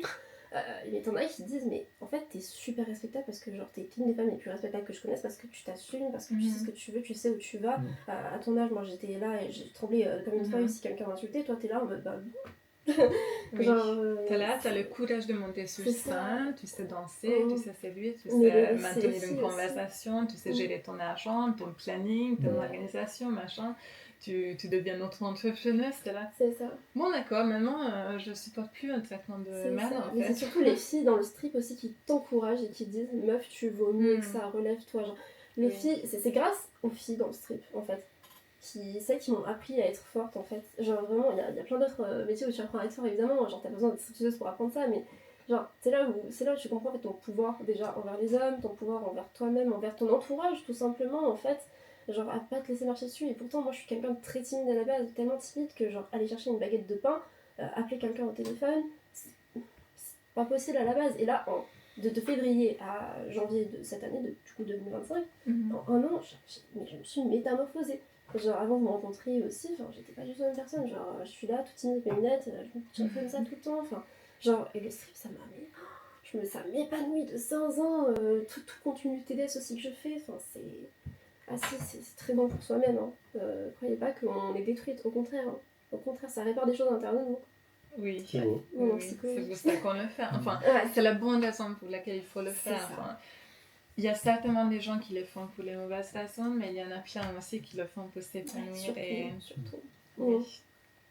Au niveau de rentabilité, laquelle de tes deux activités est plus rentable? Tu vas me dire, ça dépend. Non, ça dépend pas, parce que le plus rentable, en fait, c'est pour moi mes OnlyFans, tout ça, tout le contenu que je produis, le porno et tout. Genre, tout simplement parce que strip, j'y suis pas. En fait, je suis pas une fois par mois, une fois, 2 fois par mois aussi. Enfin, c'est très variable. Hein. Je vais pas dire que ça dépend, parce que le strip, genre, je trouve que je gère moins en strip que sur les réseaux. Voilà. D'accord. Donc le strip, tu le fais plus pour le plaisir, pour l'ambiance. Surtout. Je sais qu'une semaine de strip ne va pas forcément être rentable pour moi, je le sais. Ça va. Mais je fais ça pour le kiff parce que j'aime le milieu de la nuit, j'aime les filles avec qui je danse et tout, elles sont trop sympas, j'aime les managers, j'aime le club, j'ai envie de découvrir le club, ça me permet de voyager. Enfin, je peux aller dans d'autres pays, je peux aller à Miami avec le strip. Genre, c'est trop cool. C'est incroyable, c'est trop bien. Et oui, enfin je dis Miami, mais c'est une ville random, je peux aller en Espagne, je peux aller en Allemagne, je peux faire tout le monde comme ça, donc ouais. Et je viens de penser à quelque chose, je pense que c'est ce qui te rend spécial dans le milieu virtuel. Le fait que tu sois stripteaseuse, peut-être qu'il faudrait souligner un peu plus ça. Je sais, j'aimerais bien, mais en même temps j'ai l'impression que c'est pas du tout la même type de clientèle. Souvent, en story, je fais les gars, venez me voir à ce club-là, et pourtant je voyage dans la France, hein. Venez me voir à ce club-là et tout, j'y suis pendant 1 semaine, 2 semaines, n'hésitez pas, je ne mors pas. Mais j'ai que en tout 2 abonnés qui sont venus me voir. Alors, un abonné genre qui vient purement de OnlyFans et un autre qui est venu me voir parce que il me suivait sur les réseaux, mais à la base il fréquente les clubs de strip et il est venu me voir en mode j'ai envie de te rencontrer en fait. Donc en vrai j'en ai qu'un seul qui est venu me voir et j'ai l'impression qu'il était terrifié. Alors que j'étais là en mode mais détends-toi gars, j'en check, je sais pas. Oui, c'est peut-être plus des gens timides, geeks, machin, qui préfèrent suivre en virtuel, qui n'osent pas parler. Et c'est des stories, même sur Instagram, quand tu dis que tu vas danser dans un club, ça tape pas. Aussi, j'ai plein de j'aimerais trop venir te voir, mais t'es loin. Écoute, une autre fois. Mais même quand je suis à côté de chez vous, vous venez pas, donc foutez pas de ma gueule. Mais, allez la voir. Mais aussi, je pense que c'est pas un type de clientèle parce que les clubs de strip sont beaucoup plus chers qu'une simple vidéo que t'achètes sur. C'est pas faux. Enfin, beaucoup plus cher. En vrai, ça dépend. Hein. Si tu prends un petit show, ça peut être une vidéo, ça dépend. Hein. Ouais, mais il y a l'anonymat d'internet aussi. C'est ça aussi. Mais n'ayez pas peur parce que sachez que, genre, votre nom, vous pouvez même nous donner un. Moi je vous donne mon nom de scène, c'est Easy. Toi tu peux me dire, moi aussi j'ai un nom de scène, c'est le mec du 92, j'en sais rien, enfin. Genre. Oui. Voilà, tu peux me donner, enfin vraiment, mais on n'est pas obligé de parler de ton métier, genre, c'est le club de strip, on parle de ce que tu veux, c'est toi un peu qui. Tu peux diriger en fait, bref, genre. Il a le contrôle, le mec, sur ce qu'il dévoile. C'est ça, bien sûr. Peut-être qu'il a peur que tu as vu son visage.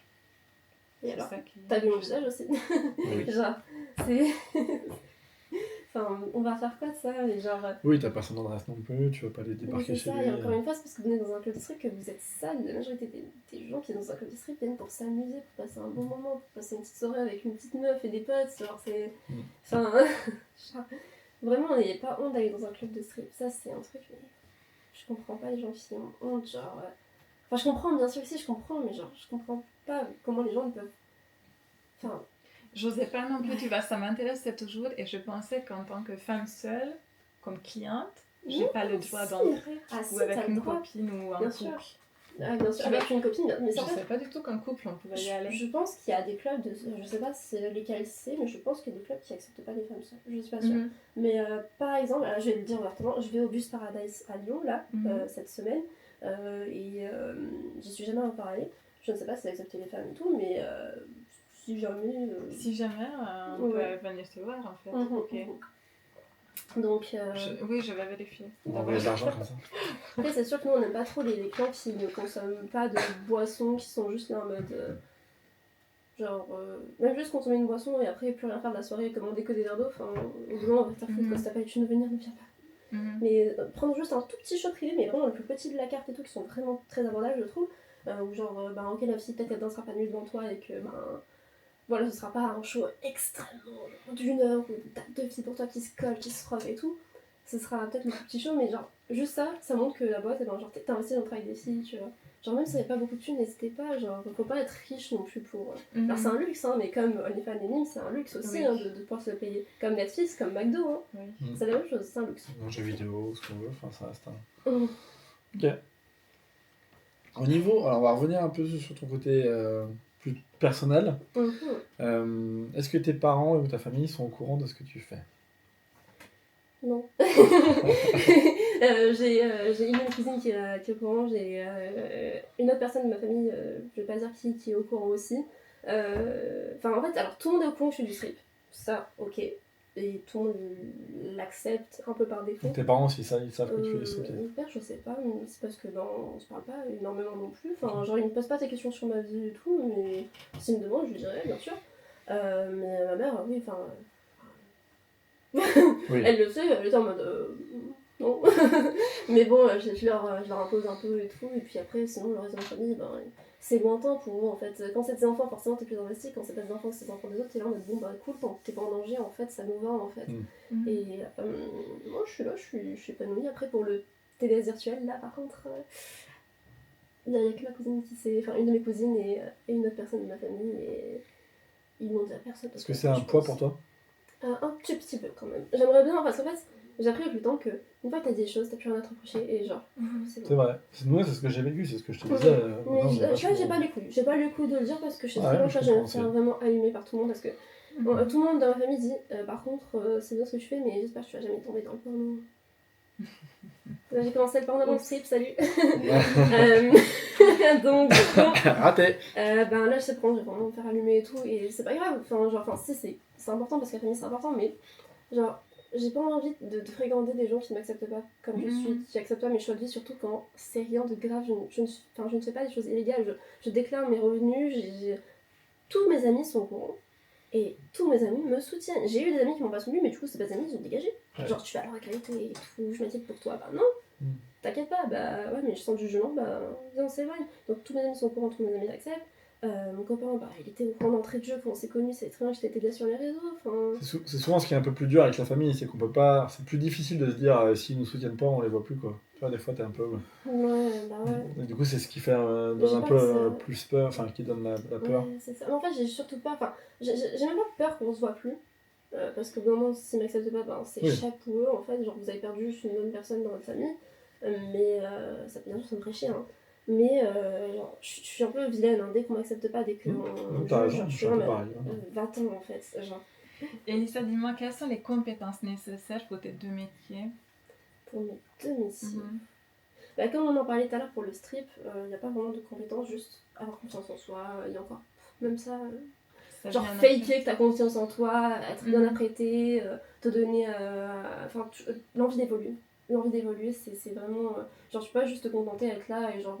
Par exemple, quand tu montes des palettes, t'es là en mode ouais, bon, c'est bon, on s'en fout dans tout cas, je vais être payé pareil. Là, ton argent, c'est toi qui dois le faire, c'est toi qui dois être investi en fait.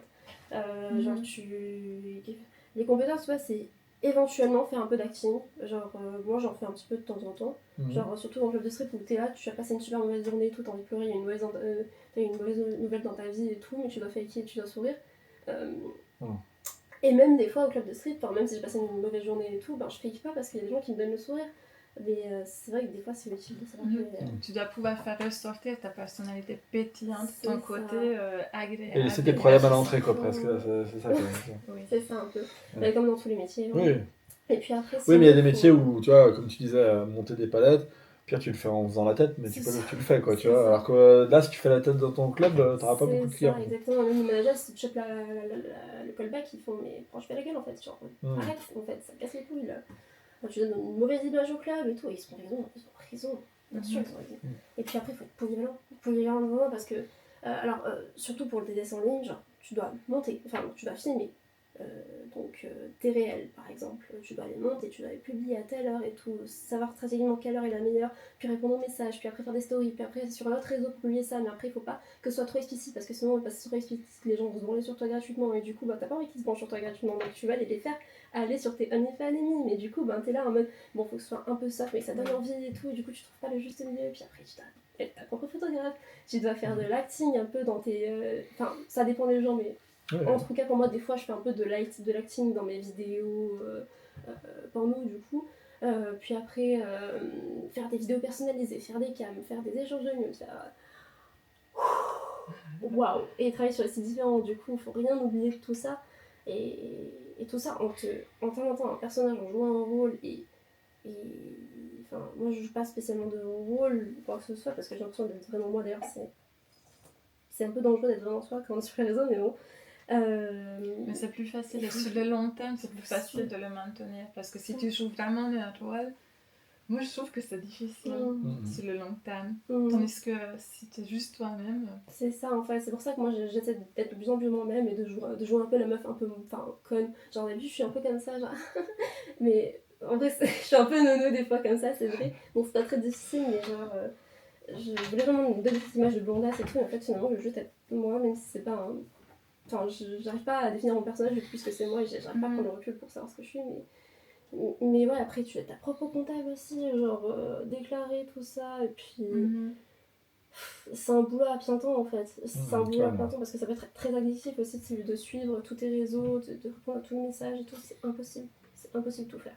C'est pour ça que je dis, allez nous suivre sur New OnlyFans pour en parler. Enfin, je fais notre petite promo au passage, c'est un peu con, mais c'est parce que sur Instagram, c'est pas possible, sur Snap, c'est pas possible, on peut pas tout vous répondre, je suis vraiment désolée. Hein.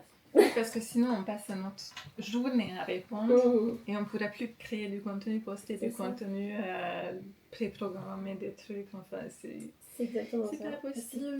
Mais vous imaginez pas à quel point c'est dur. Alors on aime beaucoup ce qu'on fait, hein. Qu'est-ce que c'est prenant. Je pense qu'on passe nos journées à travailler et on a quasi pas de pause parce qu'en fait c'est un métier passion donc... C'est ça. Donc ouais, il faut aimer ce que tu fais aussi. C'est ça en fait, aimer ce que tu fais. Et dans le street, dans le milieu du TDS, dans n'importe quoi en fait, c'est... Parce que comme tu es auto-entrepreneur, bah, tu peux pas te permettre de faire un burn-out en fait. Si tu te permets de faire un burn-out, tes revenus c'est ça. Moi je trouve ça particulièrement difficile qu'il faut être créatif tout le temps. Parce que la créativité, ça marche pas sur demande en fait. Exactement. J'ai des périodes où je suis créative, puis après j'ai plus d'idées du tout, puis ça revient. J'ai pas vraiment trouvé encore comment jongler avec tout ça. Du coup maintenant, quand je suis pas créative, je copie un peu plus les autres ou je fais... Encore c'est pas copier parce qu'on se le réapproprie juste. Par exemple les réels TikTok, on sait très bien que tout le monde se plagie. Genre c'est juste on le fait à notre sauce en fait. Ouais. Mais c'est vrai qu'après dans le porno, je veux dire, plus ou moins tout a été exploré, même si je pense que c'est une ressource quand même plus ou moins infinie. Oui. Bah, genre, forcément, t'as des gens, s'ils te demandent de faire ça, alors que sur une autre vidéo ça a été déjà fait, bah, c'est une commande personnalisée au bout d'un moment, genre, bon bah voilà, il n'y a pas besoin de créativité ou quoi que ce soit, tu vois, la créativité vient surtout de l'abonné qui t'a donné une idée d'eux et tu l'adaptes. Mais c'est vrai que quand tu dois faire une vidéo de toi-même pour entretenir en fait, sans que personne te le demande, t'es là, bah, tu dois analyser ce que les gens veulent et attendent de toi, s'ils attendent que tu sois dominax, que tu sois soumise, que tu sois coquine, que tu sois assez passive, enfin genre... Les vidéos personnalisées, c'est très particulier parce que d'abord, il y a la phase où on communique avec le client pour essayer de comprendre exactement ce qu'il veut. Souvent, il nous donne un scénario très détaillé. Donc après, surtout si on fait un duo, on s'assoit, on doit apprendre le scénario, parfois des phrases, des gestes, des trucs par cœur. Ouais, ils ont des fantasmes bien précis, les gens. Ils se font des films dans la tête et en vrai, c'est cool si on peut les réaliser. Et après, il faut qu'on trouve le bon moment où on a envie tous les deux. C'est ça. Pour faire le truc. Et souvenir. Se souvenir de ce que vous avez dit. Souvenir de tout le scénario pendant l'action. Et après, il faut qu'on fasse toute l'installation. Il faut qu'on soit seul, parce que vous savez bien, nous, on est parents aussi, donc il faut qu'on s'organise pour que ça soit un moment où on est seul. On met les lumières. La caméra elle doit être chargée. Il faut qu'il y ait de la place dessus. C'est pas simple le tournage, c'est vraiment pas simple. Mais c'est beaucoup de plaisir, mais c'est pas simple. Ouais. C'est beaucoup de plaisir, et après, on est crevé. Et après, il faut encore éviter. Ah non, et on va donc. Et ça, c'est juste une vidéo personnalisée. Et en fait, si on veut rester présente sur les réseaux et exister dans ce milieu, on est obligé de produire des trucs et de les sortir sur tous les réseaux quoi. presque régulièrement. Ouais, c'est pas évident. Donc, faut être très polyvalent, très passionné, faut pas lâcher, faut être soutenu parce que c'est pour ça qu'en fait, c'est horrible d'avoir des gens qui traversent et tout pour ton métier, et surtout si ça vient de la famille, c'est que t'es là en mode je peux pas continuer, je sais pas et tout, enfin, ça donne pas envie en fait. C'est pour ça que moi je suis entourée de gens qui me soutiennent jusqu'à présent, c'est pour ça que j'ai peur de le dire à ma famille parce que genre, je sais très bien que ça va pas bien se passer en fait. Et mais ça se passera dans tous les cas, je sais pas s'ils vont découvrir par eux-mêmes, je sais pas si je vais devoir leur dire, je sais pas si. Voilà, mais peu importe comment ça se passe, dans tous les cas ça va bien se passer. C'est pour ça que j'ai pas hâte de ce moment-là parce que je sais que je vais disparaître pendant un petit moment quoi. Voilà, c'est ce que j'ai fait. Ça m'a mis un frein en fait parce que. C'est ce qu'on a fait. Au début, j'étais super contente et sûre de moi et très très fière parce que je sentais l'évolution et c'était incroyable ce qu'on réalisait. Et le moment où j'ai su que la belle famille était au courant, je commence à ressentir de la honte. Je m'y attendais pas du tout. Et j'osais plus jouer la chaudasse en ligne parce que je me disais, oh, ils vont le voir. Qu'est-ce qu'ils vont penser de moi? Même encore maintenant, t'as encore un peu ça. Je ne le tiens plus. Oui, mais ça touche encore. Ça me touche encore, mais j'arrive à avancer, j'arrive à travailler maintenant sans penser à eux. Mais oui, j'ai du mal à les voir depuis, par contre. Ouais. J'ai besoin de temps avant d'assumer le fait que c'est ok qu'on n'est pas d'accord, et c'est ok qu'on n'a pas les mêmes valeurs. C'est dommage parce que si juste ils étaient ouverts d'esprit en mode on accepte ce que tu fais, c'est pas grave, tant mieux tant que tu kiffes et que tu te protèges et que genre tu te mets pas en danger et tout, bah let's go. Et genre si tout le monde était comme ça, si tout le monde dédramatisait ce truc de c'est sale, genre non c'est pas sale, enfin ça peut être sale aussi, hein, des fois je m'en fous de partout, hein, mais ça peut être aussi très très propre, ça peut être très propre. Oui bien sûr. Et bien fait dans la légalité, fait avec du consentement, de l'amour et genre ça peut être magnifique, vraiment. Ça peut être éducatif. Oui ça peut être éducatif. Et c'est beaucoup. Ça peut être fait de façon responsable aussi. Moi, je trouve que personnellement, une femme ou un garçon qui vit sa vie un peu sans faire attention, sans se protéger, sans faire des tests et qui sort beaucoup et couche avec n'importe qui, prend plus de risques. Prend des risques. Ouais. Nous, non. C'est ça, bien sûr, on se dépiste avant chaque tournage, même des fois après les tournages. Parce qu'on sait qu'on a un autre tournage qui vient après, enfin je sais pas, enfin moi je fais pas beaucoup de collabs en soi, mais j'ai pour projet 2025 de faire beaucoup de collabs et tout. C'est vraiment éparpillé à la base, mais c'est pas du tout ça la question, mais du coup tant qu'on est là on en parle. Vraiment mais dépistez-vous quoi, enfin c'est pas une honte de se dépister justement, genre t'es là, tu prends soin de toi et tu prends soin de la personne en face. Surtout que maintenant c'est gratuit. Genre, c'est gratuit dans votre CJ, si vous avez honte, vous savez pas. Non mais même là, depuis maintenant dans les labos. Mais bien sûr dans le labo, après il faut prendre une ordonnance et tout, c'est gratuit. Chiant. Mais si vous voulez pas vous prendre la tête, appelez un CJ autour de vous. Vous appelez, ouais j'aimerais bien en prendre un de vous, on a cette dispo, bah je viens là et après hop, t'as pas besoin de ta carte vitale, identité, enfin si je crois identité mais pas carte vitale, pas besoin de mutuelle quoi que ce soit. Bam, il t'appelle le lendemain en mode c'est bon, vous êtes négatif et après hop, tu peux télécharger le dossier en ligne, enfin c'est super simple. Moi au début j'avais peur parce que j'avais peur des démarches. Genre, j'ai peur d'avoir besoin de ma mère par exemple. Tu sais, besoin d'aller voir le médecin pour avoir une ordonnance. C'est ça, et pourquoi vous voulez une ordonnance Tournage. Ouais, bah non, t'as pas envie de le dire ça. Genre, voilà. Donc, non, allez-y, c'est très très important. Et vraiment, genre, n'ayez pas peur de demander aussi à votre partenaire d'en faire un en retour. Genre, moi, je sais que mon ex, j'avais pas attendu en fait qu'il me donne parce que pas l'état, mais ouais, mais je sais pas, je le ferai. Mais en fait, c'est un mec pas couillu qui avait peur de faire les démarches en fait. Genre. Ah, d'ailleurs, maintenant que tu dis ça, même quand j'étais pas dans le milieu, je faisais toujours pareil. Quand j'ai rencontré quelqu'un, au début, on se protégeait et dès qu'on avait envie de devenir exclusif, on allait faire des tests ensemble. Et c'est après qu'on est devenu exclusif. Mais ouais, mais voilà. Ouais. Mais vraiment, tout le monde de faire des tests à partir du moment où vous avez des rapports sexuels, même sans en fait, on sait jamais par exemple du 100 à 100 par exemple vous êtes ouvert ou j'en sais rien, enfin c'est bien de le faire, faites-le une fois par an minimum. Genre, si vous avez le même partenaire, si vous changez de partenaire, faites-le dès que vous changez de partenaire. Ah ouais. Je suis la donneuse de leçons, c'est trop important les gars. Je vais te poser ma question préférée. La misère sexuelle. Est-ce que tu penses profiter de la misère sexuelle des hommes? Qu'est-ce que la misère sexuelle? Un concept qui n'existe pas. Ça n'existe pas, la misère sexuelle. Chez les hommes, en tout cas. La misère sexuelle peut exister, en vrai. Par exemple, chez personnes handicapées physiquement, ça peut exister. Ok. Mhm. Mais quand t'es un Tu es la homme, première personne je fais à une dire nuance ça. quand même. Faut prendre en compte les personnes handicapées physiquement. Et peut-être qu'il y a d'autres raisons, mais là, ce qui me vient en tête, je suis désolée, mais t'as pas de misère sexuelle quand tu es, genre, comme moi, mais un homme. Je sais pas, t'as une misère sexuelle, toi?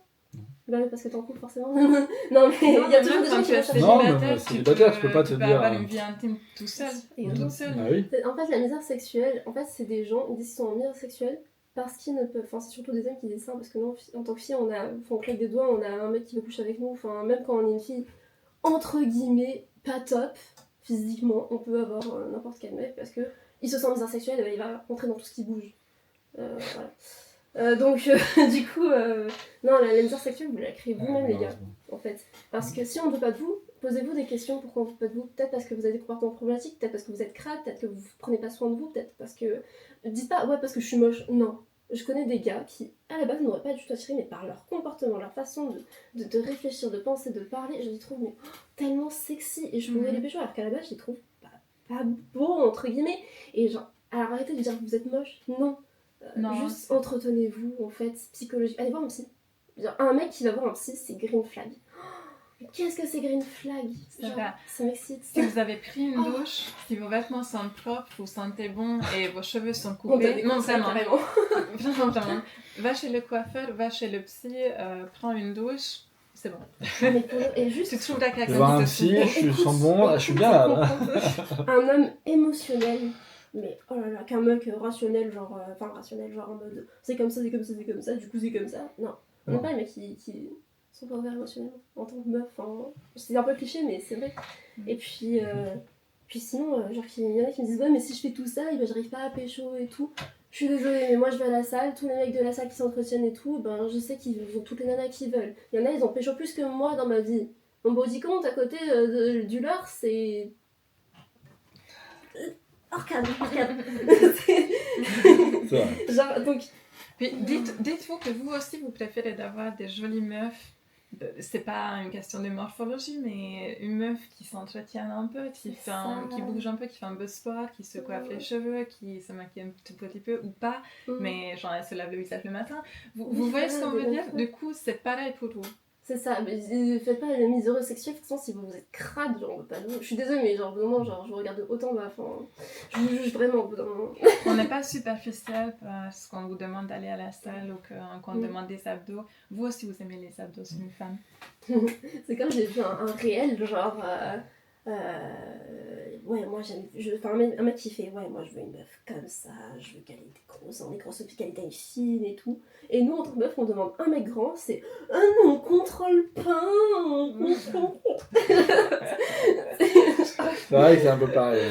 Oui. J'ai peur que ce soit problématique ce que j'ai fait, j'ai trop peur que ça. Bref, c'est pas grave. Oui, c'est un peu la coupe là, si tu veux. Non, c'est bon. En vrai, c'était drôle. On floutera. Non, c'est marrant, en vrai, laissez-le. C'est vrai. Oui. Ouais, et du coup, non, franchement, arrêtez de parler de misère sexuelle. Genre. Puis aussi, pardon, mais on a le droit d'avoir des préférences en tant que meuf. C'est pas contre vous si on dit que j'ai envie d'avoir un mec qui est grand ou j'ai envie d'avoir un mec qui a des yeux bruns. Si t'as des yeux bleus, c'est pas contre toi. Toi aussi t'as des préférences. Tu préfères peut-être les blondes, tu vois. Donc essaye avec une autre meuf. Et n'abandonne pas. Il faut pas abandonner après le premier nom. Enfin, essaye pas avec la même meuf 20 fois. Si elle a dit non, mais essaye avec d'autres meufs. C'est ça, au moment si elle a dit non, genre tu laisses tranquille, tu vois. Oui, ça tu sens qu'il n'y a pas d'ouverture, genre pars. Genre vraiment, pars, et loin. Et je sais plus ce que je veux dire, ouais, les shortings, les mecs qui sont petits, c'est bien aussi, les mecs qui sont petits, arrêtez. Genre de vous dévaloriser par votre taille. Genre. La taille, c'est il y a plein de femmes qui s'en foutent. Ouais. J'avais un ex qui pensait que ça n'a pas marché entre nous parce qu'il était petit. Absolument. C'était pas ça. C'est parce qu'il m'a pas impliqué dans sa vie privée, parce qu'il a parti faire ses randonnées tout le temps seul. Il m'a jamais invité parce que je lui ai dit que j'avais envie d'apprendre le bricolage. C'était son métier et quand je lui posais des questions ou quand je voulais qu'il m'apprenne, il l'a pas fait. Et j'étais là, mais en fait, t'as pas fait rien de ce que je t'ai demandé, donc laisse tomber. Il a dit, c'est parce qu'il me manque 10 cm. En bas ou en haut? Non, pas dans... Ouais, Donc, arrêtez de mettre la faute sur les femmes si vous ne baisez pas, c'est de votre faute à vous-même, vous pouvez en vouloir qu'à vous-même, voilà. Mais c'est bien, c'est un message positif parce que ça veut dire que tout le monde a de la chance parce que aller à la salle, prendre une douche et aller chez le coiffeur, ça tout le monde peut le faire. On se remettre en question sur certaines choses, Oui, sur sa après, façon de c'est sûr voir, que de tout le monde peut le faire, parler. c'est très difficile, je dis pas l'inverse. C'est très difficile. Pas tout le Oui. monde qui a de l'argent Non. et tout, mais genre, enfin, au bout d'un moment, genre, vous vous posez 2 secondes, vous vous remettez en question, et genre, même tu te demandes la vie à une de tes potes meufs, ou j'en sais rien, même si. Parce que je sais que ceux qui disent, ouais, je suis en misère sexuelle, c'est des hommes qui n'ont pas vraiment de femmes dans leur entourage, ou pas de femmes qu'ils estiment respectables, genre qui ont été déçus par des femmes avant, en fait. Genre, enfin, bref. Genre, essaye quand même de voir des meufs et de leur demander leur avis, en fait, simplement en bon disant, hein. Enfin, bien que j'ai peur qu'en vrai, elles aient peur de vous blesser, donc en vrai, non, demandez pas. Juste écoutez-nous et faites en fonction à peu près de ce qu'on vous dit. Voilà, en fait, c'est une émission de conseils de Non, vie mais vraiment, amoureuse parce avec Elisa. C'est ça, c'est ça. Elisa Pichi vous donne des conseils pour votre vie amoureuse. Oui, exactement. Comment choper une Comment choper Elisa alors Très bonne question. Comment te choper? Ce sera cher. Non, je déconne. Je déconne. Je suis en couple et en vrai, bon, on n'est pas libre en soi. Mais c'est moyenné. Genre par exemple pour les collabs et tout, genre c'est ok. Si bon, genre vous allez voir rien, puis vous allez voir rien en même temps. Je sais pas. Parlons juste en théorie. Si tu étais célibataire, comment choper Elisa Pichi? Comment il faut qu'il se comporte le mec? Comment il faut qu'il se présente? Comment il faut qu'il te parle? Je suis une bimbo qui aime les bad boys, qui me traite trop mal. Non, je rigole. Oh putain. Non. Ah, ça sent très sain. Ouais. Moi, je te juge pas. Moi, j'adore les meufs toxiques. C'est mon point faible. Ouais, mais les meufs un peu dominants finalement, genre qui jouent avec tes émotions et tout, je peux comprendre. Oui. Ouais. Je peux comprendre. C'est horrible. Non, c'est pas vrai parce que genre, dans ta vie, je suis sûre que t'en veux pas une vraiment pour de vrai. Genre, Non, sur long terme, pas- t'en veux, non. par exemple dans ta relation sexuelle et tout. Juste pour s'amuser, mais pas pour Ouais. qu'on Moi, je passe sais pas, j'ai pas de type de mec ou de meuf ou de gens tout simplement en fait. Enfin, à partir du moment où tu es mineur. Tu es mineur,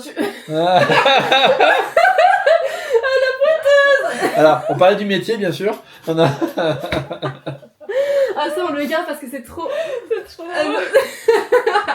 À partir du moment où tu majeur, je sais que t'es à peu près dans ma tranche. Même j'aime bien les dire en vrai. Même les momies. Mais genre, je sais pas, de type de gens, enfin, Elle te fait un petit... en fait, genre, je suis trop liée émotionnellement aux gens, je pourrais dire, je suis même plus sapiosexuelle que pansexuelle. C'est-à-dire que genre, je vois la personne dans sa tête comment elle réfléchit et je vois si elle est en capacité de me respecter parce qu'il y a tellement de gens qui ne respectent pas les autres, surtout moi avec mon métier, moi avec ma personne, parce que je m'affirme, parce que je suis plutôt bonne entre guillemets dans mon physique et tout. J'ai besoin de savoir si la personne vraiment est en capacité de voir la personne que je suis au fond de moi. Et si elle est en capacité de ça, alors oui, du coup, ben, il y aura toujours un émotionnel d'un rapport sexuel, mais donc ce sera pas que du cul, je pourrais pas avoir des plans d'un soir, honnêtement, je vous avoue, genre si je connais pas la personne avant. Mais pour me séduire, faut être ouvert émotionnellement, être à l'écoute, être ouvert à parler de soi-même. Faut prendre soin de soi, comme je disais, du coup se laver, être propre, être en capacité de se remettre en question aussi, c'est très très important. Ça c'est plus sur le long terme, du coup, la remise en question, je pense. Parce que bon, c'est juste pour Ken. Ça peut être un bad boy. Juste pour Ken, tu peux être juste un bad boy. Et encore, si je sais qu'il parle de ses ex, elles sont toutes folles.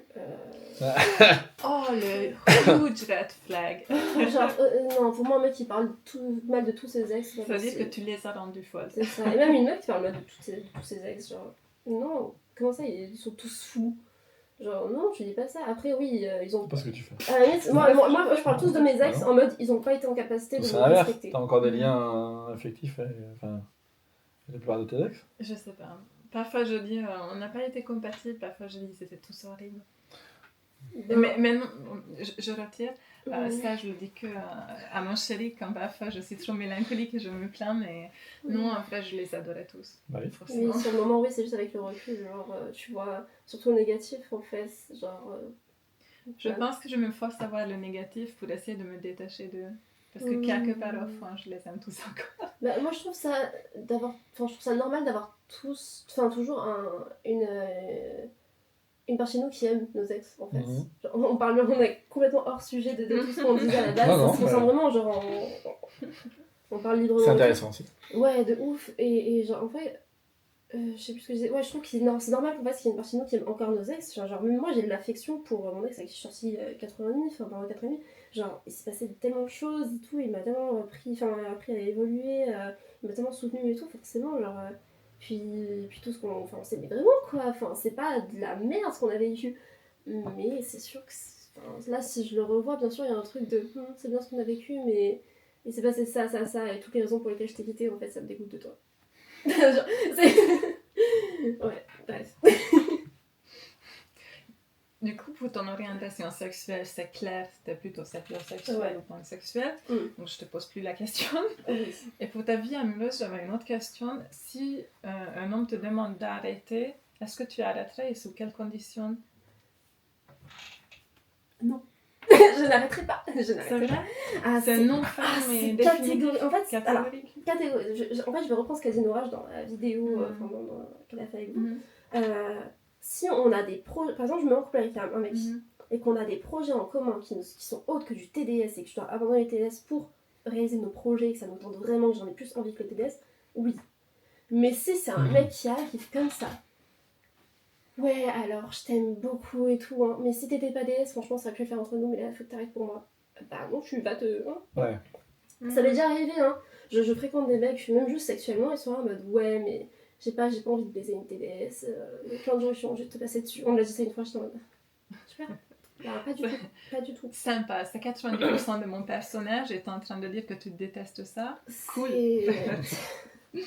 Puis même, t'as des mecs justement avec qui on était juste simplement plan cul entre guillemets ou sex friend parce qu'on savait qu'on pouvait pas se mettre en couple. Et ça que forcément, par rapport du coup, au TDS, on pouvait pas se mettre en couple parce que le mec n'acceptait pas et que moi je comptais pas arrêter. Et du coup, c'est un jour, j'ai essayé moi d'arrêter pour le mec. Du coup, on s'est foutu en couple, mais le mec ça lui a laissé des séquelles en mode ouais, mais elle a fait ça avant et du coup, ça pouvait pas en fait développer des sentiments. Enfin, il pouvait pas développer des sentiments envers moi. Ouais. J'aurais pu arrêter pour lui. Le mec, il a pas pris l'occasion. Et pourtant, j'étais vraiment mais en kiff de zinzin sur ce mec. Genre, je suis tombée folle amoureuse, genre j'ai un coup de foudre. Et avec le recul, ben, je regrette pas que du coup, ça n'a pas fonctionné parce que ben, maintenant, je me rends compte de ma valeur et que ben, Ouais. jamais de ma vie, je dois sacrifier ma carrière, quelle qu'elle soit, que ce soit le TS ou autre chose, si j'ai été en médecine et que le mec, ça lui a pas plu, mais va te faire. C'est ça. Genre, non, bah non, le mec, ça passe après ma carrière, mon argent, ma vie en fait. Genre, Donc tu voudrais pas être entretenu par un mec, par exemple. entretenu à quel niveau? Non, alors pour de vrai, c'est trop triste d'être entretenu par un mec, selon moi. Ouais. Genre, le mec, s'il veut te jeter, alors que, par exemple, c'est un milliardaire. Hop, il te passe genre 1 milliard par mois. Qui sait, je sais pas, 1 million par mois, par exemple, ne serait-ce que ça. Genre, évidemment, comme ça, genre, enfin, même juste 1 million, en vrai, ça sert pour toute ta vie après. Mais, à condition que t'arrêtes le TDS. Ben, moi, j'ai l'impression de m'être vendue, justement. Ouais. M'être vendue de moi, mes Limite plus que convictions. en faisant du TDS, quoi. Bah ouais, mais je me sens pas vendue en TDS. Je me sens pas vendue en mode. Parce que j'ai pas fait des trucs contre mon gré. Je suis là, je suis consentante et tout. C'est des trucs que peut-être potentiellement j'aurais fait gratuitement pour un mec. Enfin. Ah. C'est intéressant d'ailleurs, ça on n'a pas posé la question. Oui. Est-ce que tu as des limites et est-ce qu'elles sont négociables? Alors oui et oui. Oui. En fait, j'ai des limites qui sont imperceptibles. Enfin, pas imperceptibles, mais genre, c'est-à-dire que. Genre, il y a des trucs comme ça, je vais me dire, oh ouais, peut-être que je pourrais faire. Et une fois arrivé sur le moment, je vais être en mode, non, finalement, je vais pas pouvoir le faire. Ou inversement, genre, ah, je pourrais pas le faire. Et en fait, finalement, sur le moment, je suis là en mode, ouais, je peux le faire, allez. Et en fait, avec le recul, c'était pas si terrible et tout. Après, est-ce qu'elles sont négociables? Bah, ça dépend. Par exemple, je sais pas. Genre, c'est vrai que comme ça, je vais pas vous mentir que j'ai pas envie de faire de la prostitution, c'est clair. Mais s'il y a un beau gosse que j'aurais baisé même sans argent en échange, et qu'en plus il me propose de l'argent du coup, alors que j'aurais baisé sans, frérot, donne-moi ta thune. Tu vois. Donc ça, c'est Ok. parce que techniquement, c'est de la prostitution. Mais c'est un mec que j'aurais tellement pu pécho, mais comme ça en fait, one shot, genre, pas d'argent, mais tu me donnes l'argent, vas-y, moi je vais pas te dire non, forcément. Tu vois, et après, quand on est limite négociable, par exemple, un truc que je pourrais pas faire, c'est. Vous avez forcément entendu parler du porta-potty, je crois que ça s'appelle comme ça. Non. À Dubaï, les filles qui se font chier dans la gueule et qui doivent manger le caca des autres. Ah non, je connais pas ça. Non. Je sais pas si on a jamais entendu parler sur YouTube. Je sais même pas. Je sais pas. Non, on a le droit d'en parler, mais juste. Voilà. Bon, je vais reformuler le truc au cas où pour YouTube. Les filles qui ouvrent la bouche pendant que des mecs s'assoient sur le visage pour. Ok, on a compris. Voilà. Déposer C'est leur... Et enfant. il y a des filles qui feraient ça pour quelques milliers, moi je le ferais en aucun cas, même pour 1 million, parce que ça me gardera Ouais. des séquelles à vie. Bah oui, Alors voilà. que par exemple, un truc que je faisais pas du tout au début, et en vrai, c'est pas que ça me met mal à l'aise d'en parler, mais juste, maintenant je suis un peu plus ok avec ça, mais avant j'aurais jamais dit ça. Mais genre, l'uro, genre tout ce qui est pipi en rapport sexuel. C'est-à-dire que ça me dégoûte, hein, toujours plus ou moins de toucher le pipi, mais genre, moi j'ai des abonnés qui me demandent des vidéos où juste, genre, je fais ce que j'ai à faire et tout, je fais mon propre rapport sexuel sur moi-même, et à la fin, juste, je pisse dans la douche. Genre, au début, j'aurais jamais été capable de le faire. À un moment, je me suis dit, bon, bah, je vais essayer déjà pour moi-même pour pas mourir conne, entre guillemets. Ok. Et bah, parce que moi, j'avais un petit peu plus d'argent en jeu que Oui, d'habitude, donc, et j'étais là en mode, bon, en vrai, c'est juste un pipi. Mais maintenant, je fais ça quotidiennement. Enfin, quotidiennement. Genre, Tous les jours. une fois, Tous les jours. une fois par semaine où je fais mon pipi parce qu'il y a des mecs qui me demandent mon pipi. Et genre, je touche pas mon pipi, juste je pisse, mais juste je le filme. Enfin bref. Il y en a qui me disent, ouais, c'est une longue unité. Et genre, pour le caca, j'ai un peu plus de mal par exemple. Genre là, ça bloque en fait, ça bloque. Ouais, tu m'étonnes. Mais je pense que c'est quelque chose qui pourra devenir négociable avec le temps parce que j'aurais un peu plus enregistré le fait que c'est un délire que beaucoup de gens ont et que ce n'est pas. C'est comme des pratiques même, je sais pas, par exemple la double pénétration, ça peut être, c'est pas quelque chose qui intéresse forcément, mais peut-être qu'un jour sur un tournage on te propose, tu sais que... Bien sûr, voilà, c'est ça. Genre, moi, il y a plein de choses qui m'inquiètent dans le sexe et il faut juste des fois prendre du recul sur la situation et faire avec des gens de confiance. Ouais, Ou même, genre, peut-être important, ça. démocratiser de ton côté. Et c'est là où tu te rends compte que, ouais, en vrai, mais enfin, c'est pas négociable avec le prix, c'est négociable avec toi-même en mode. Ouais, mais si je vais juste un tout petit peu plus loin, ça peut être un piège. Attention, je dis pas à tout le monde de faire ça. Moi, je connais. Enfin, il faut juste être ok avec soi-même. Genre, est-ce que là, je suis ok d'aller un peu plus loin? Est-ce que je vais avoir des séquelles par rapport à ça? Ah oui, non, par contre, faut rester dans ses limites. C'est Hein. ça. Tu sens. Normalement, si tu continues à t'écouter pendant que tu dépasses ta limite et tu y vas, tu peux encore t'arrêter. Dès que tu te sens mal, c'est important d'être capable de... C'est important de s'analyser. tourner, aussi d'être sur des tournages où si tu dis non à n'importe quel moment, les gens ne le prennent pas mal non plus. C'est ça, exactement. Faut tourner avec les bonnes personnes. Exactement. Et bien débriefer avant et après, et pendant même, si possible. Consentement, très important. Consentement, exactement. Et genre, n'hésitez pas à dire si c'est un truc qui va pas pendant le tournage. Enfin, je parle surtout pour nous parce que du coup, les gens qui vont regarder, ils sont pas forcément des DDS. Mais même pendant un rapport sexuel, vous. Mais même dans la vie privée. Hein. Ouais, voilà, c'est ça. Bon. Mais du coup, oui, mes limites sont négociables avec moi-même. Même avec un abonné en qui j'ai confiance, par exemple. Genre, il y a des pratiques que je n'oserais pas faire avec des gens en qui j'ai pas confiance, mais si j'ai un abonné avec qui on a une petite relation d'intimité, genre en mode on se fait confiance, un abonné régulier et tout, qui me demande un truc qui d'habitude il me demanderait pas, et pour moi c'est genre je peux essayer, voilà, là j'essaierai, si ça me convient, je lui envoie les vidéos, si ça me convient pas, je le supprime, voilà. Donc plus c'est quand même quelque chose de négociable, mais pas forcément quand il y a de l'argent en jeu, genre je vais pas baiser avec un mec que je trouve horrible et tout, me faire baiser par 50 mecs parce que genre il m'a proposé 1 million quoi. Genre non. Enfin, après s'il y a des gens qui le font, tant mieux, et si vous êtes content pour ça, bah faites-le, mais moi en fait tout dépend après si ça ça te traumatise ou pas. Ouais. C'est ça. Tout le monde a ses propres limites, on va dire. Exactement. Je vais changer de sujet de tout au tout. Ouais. Est-ce que tu veux avoir des enfants? Après avoir parlé de caca pipi de... Bah, c'est le thème. Bah ouais, du coup, on va parler de caca pipi, bah du coup là j'ai l'impression que... On passe à changer des couches. Ouais, c'est ça. Est-ce que tu as envie d'en avoir maintenant ou plus tard? T'as fait du pipi. Oui. Et surtout, ce qui m'intéresse, surtout ce qui m'intéresse, c'est le rapport à ton métier. Est-ce que ton métier t'empêche de vouloir en avoir ou tu en veux quand même? Plus ou moins, dans le sens où... En fait, je sais pas si je veux vraiment des enfants. Parce que de moi-même, si j'étais célibataire, je voudrais pas d'enfants. Mais ça dépend de la personne avec qui je suis en couple, en fait. C'est un peu un piège parce que du coup, tu te dis, ouais, mais imagine vous séparez, que vous avez des enfants, est-ce que tu vas assumer l'enfant tout seul? Oui, je pense, parce que du coup, il y aura une deuxième personne pour m'aider quand même si... Normalement, à part si la personne part à acheter du lait, dans ce cas-là, je te retrouve toute seule et dans ce cas-là, je chiale bien. On fait cette blague tout le temps, mais nous, on le fait avec les clopes. Alors qu'on fume pas. Chaque fois où Nico il part seul, je lui dis, tu vas acheter des clopes et tu ne reviens plus jamais, c'est ça? Et du coup, je sais pas, là comme ça avec mon copain actuel, je me vois bien avoir des enfants plus tard, genre 2 enfants, genre un garçon, une fille, mais bon, je choisis pas des fois, donc tant pis.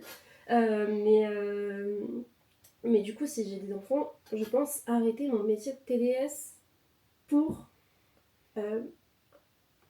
Et là, tu vois, je me contredis parce que pour mon copain, pour sa famille, pour notre famille, pour ce qu'on est, pour ce qu'on forme, mais ça n'est qu'à moi, j'arrêterai pas le TDS même si j'ai des enfants. Genre Jade la voix par exemple, c'est une maman, je crois qu'elle est solo, je suis pas sûre, mais j'ai pas envie de dire de conneries, mais elle a un enfant, il a 12 ans son gosse, et genre il a l'air de se porter très bien alors que sa mère est TDS, et genre tous ses potes au collège je pense qu'ils le savent, enfin je sais pas s'il fait l'école de la maison ou pas, mais je veux dire, le mec se porte Non, il y a super plein bien. d'anciennes actrices qui ont des enfants. Mais Alors, ça ouais, n'a pas même- forcément toujours été simple, mais après. Exactement. Genre, s'il y en a qui le font et que c'est complètement possible et que tout le monde est épanoui, ok, il y a les critiques et tout ça, machin et tout, mais je veux dire, quand t'as une mère TDS, tu apprends à passer outre les critiques, même si à un moment de ta vie ça t'atteint. Après, c'est de la négociation. Regarde. C'est ça. Imaginons, même si un jour tu deviens ultra connu sur les réseaux, Mmh, et ton mec ne l'est pas, par exemple. ouais. Donc, imaginons tu as un enfant, si c'est ton mec qui va aux réunions de l'école, qui va emmener l'enfant chez les amis, les petits copains, C'est vrai. et toi, en fait, tu restes. Du coup, tu sais que tu vas pas montrer parce que tu as trop peur de C'est ça. l'image, et après, ça passe. C'est Nous, ça. on fait ça, mais Pour pas l'instant, parce ça que marche. j'ai honte, c'est pour protéger mon enfant, parce que mon enfant est encore mineur, pas la tienne. Et j'ai pas envie qu'on la harcèle, qu'elle a des problèmes. Mmh. Du Donc, on coup, fait attention. moi, je vais pas. Voilà. Je côtoie pas son école et ses parents, mais c'est juste pour éviter l'éventuel risque que quelqu'un me reconnaisse et C'est ça. après on passe ça devant et les que ça va mettre enfants mal à et que l'aise, ça ta fille. devient Vraiment le les soirées, sujet. par contre, Voilà. Mais du coup, sinon, les enfants, c'est vraiment un sujet super compliqué parce que je sais pas, en fait. Après, j'ai 21 ans, enfin, moi je m'imagine pas avoir des enfants avant mes 30 ans. Genre mes 28 ans, la limite, et encore, je trouve que c'est un peu jeune. Dans 2 ans, Enfin, dans 2 ans, si t'as la même vie que moi, t'as peut-être tes mamans. ouais, peut-être, non, mais peut-être, c'est possible aussi. Hein, ça peut aller tellement vite parce qu'en fait, je m'imagine pas vraiment très stable avant mes 30 ans en fait. Et moi, j'attends juste d'être stable pour avoir des enfants en soi. Enfin, j'attends pas, mais je veux dire, Tu le Oui, fais. oui. Tu fais des choses Voilà. pour Pour être te ça. poser la question d'avoir des enfants, C'est t'attends ça. d'être stable. c'est ça en fait. Donc, pour moi, Je ça vois. paraît lointain. Mais ouais, c'est pas impossible. Hein. Mhm. Je- Ok, donc t'es pas complètement fermé, tu penses pas qu'à cause de ton métier c'est plus possible voilà. Non, c'est pas impossible. Ça fait chiant, mais ça va être impossible. Puis là pour l'instant je suis pas du tout connue, ça se trouve dans quelques années je serai connue, ça se trouve je serai au même stade. Enfin, si je suis pas connue, je veux dire normalement il y a très peu de gens qui savent, mais je veux dire les chances pour que ça parle dans les collèges sont infimes, même si c'est possible, hein. Attention. Mais bon, bref. Ok. Du coup, on enregistre cette vidéo, on est en tout début janvier 2025. Est-ce que tu as des projets pour cette année? Quels sont-ils? J'ai pas des projets bien concrets, Mhm. mais là je suis contente parce que j'ai déjà bien commencé un projet. J'avais pour objectif de faire des collabs. Et là, je suis en collab avec vous, donc tant mieux. Voilà, j'aurais fait au moins une collab cette année. Je suis contente parce que je vais rencontrer Calamité, et oui, dans un événement qu'on fait entre TDS. On a hâte que tu rencontres Calamité. Oui, parce que vraiment, enfin, c'est des personnes genre Kala, Nouchka, tout le monde et tout. Genre, c'est des gens que je vois de loin depuis genre 2 ans et je suis là en mode, mais j'arriverai jamais à leur niveau. Et en fait, je suis là en mode, si, c'est très accessible en fait. C'est beaucoup plus accessible qu'on le pense en fait, ce milieu-là et les personnes qui sont dans ce C'est du milieu-là. travail. C'est du travail, bien sûr, mais je veux dire, faut pas avoir. Parce qu'elles faut sont pas pas être arrivées là super par connu, hasard, hein. mais oui. C'est ça, faut pas être super connu pour. Voilà quoi. Non, moi je pensais qu'il fallait être connu comme vous, comme Norage, comme. Non, nous, on était personne quand était on pas a rencontré. Cala, Alors, on était vraiment personne quand on a En rencontré fait, Calamité, hein. Franchement. Nico était super courageux et il a eu la bonne idée d'écrire à Kala et Kala a réagi. J'imagine parce que tout le Au monde... culot. Au culot, oui, mais on dégage quand même une énergie en ligne, tu vois. Je pense que j'arrive quand même à reconnaître la bienveillance des gens, même en ligne. Et j'imagine que du coup, c'était le cas pour Kala. J'espère qu'elle a vu quelque chose en nous qui l'a rassurée. Oui, bien sûr, moi je me suis sentie automatiquement rassurée quand je commençais à vous parler sur Insta. Donc. Oui, j'ai eu ça pour toi aussi. Ouais, des fois on a du feeling en fait, ça s'explique pas. Enfin, ça s'explique bien sûr que si, mais des fois tu ressens en fait, c'est comme ça. Avant tu parlais et tout ça. Enfin bref, mais du coup, sinon, autre projet. C'est un projet à la con, mais sur Instagram, j'aimerais bien atteindre les 15 000 abonnés. Et je pense que pour l'instant, on est bien parti parce que là, en genre une semaine, j'ai pris genre 1000 abonnés. Juste parce que j'ai un réel qui a fait 1 million de vues. Alors, au niveau statistique, c'est pourri parce que j'ai fait très peu de likes, mais bref, peu importe, c'est pas grave, il a fait des vues et c'est ça qui compte. Donc, j'ai pris beaucoup d'abonnés. Enfin, pour moi, j'estime que c'est beaucoup mieux en 1 ou 2 semaines. Ça commence souvent comme ça. Ouais, et genre, je suis contente parce que. j'ai commencé un projet avant que 2025 arrive, parce que j'ai pas attendu 2025 en fait.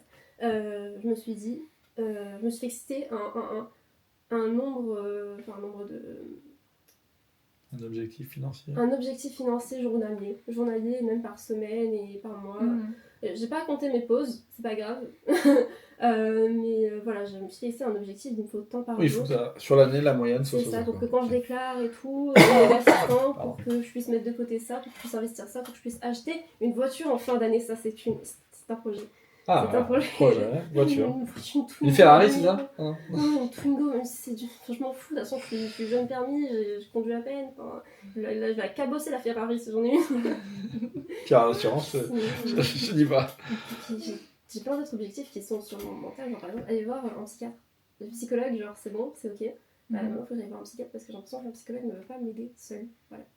Que j'ai peut-être des problèmes là-dedans, mais je ne sais pas encore. Donc, ça, on en verra quand je. Tu te demandes si tu as une pathologie peut-être Ouais, un truc genre TDAH, un truc à la con, c'est genre. Enfin, ça, un truc à la con, mais je veux dire. Enfin, pas un truc grave, enfin, peut-être. Psychopathe, sociopathe. Non, mais peut-être des symptômes dépressifs, à la limite, mais. C'est des symptômes, enfin, ça veut rien dire. Je peux pas faire d'autodiagnostic, ça. C'est pour ça que je vais aller voir un psychiatre et prendre mon courage à demain y aller. Objectif aussi de. Surtout sur ma santé physique aussi, parce que je prends jamais rendez-vous chez le médecin aussi. Et c'est pas vraiment du coup en lien avec le TDS, mais c'est des objectifs pour moi qui sont super importants quand je suis TDS en fait. De prendre soin de toi, enfin même dans n'importe quel métier, mais je veux dire, surtout quand t'as affaire à des gens qui te foutent la pression et que ça influe sur ton mental, sur ton physique, enfin bref, c'est le bordel. Sinon, mais concernant le TDS, enfin, je crois pas que j'ai. Continue à monter quoi.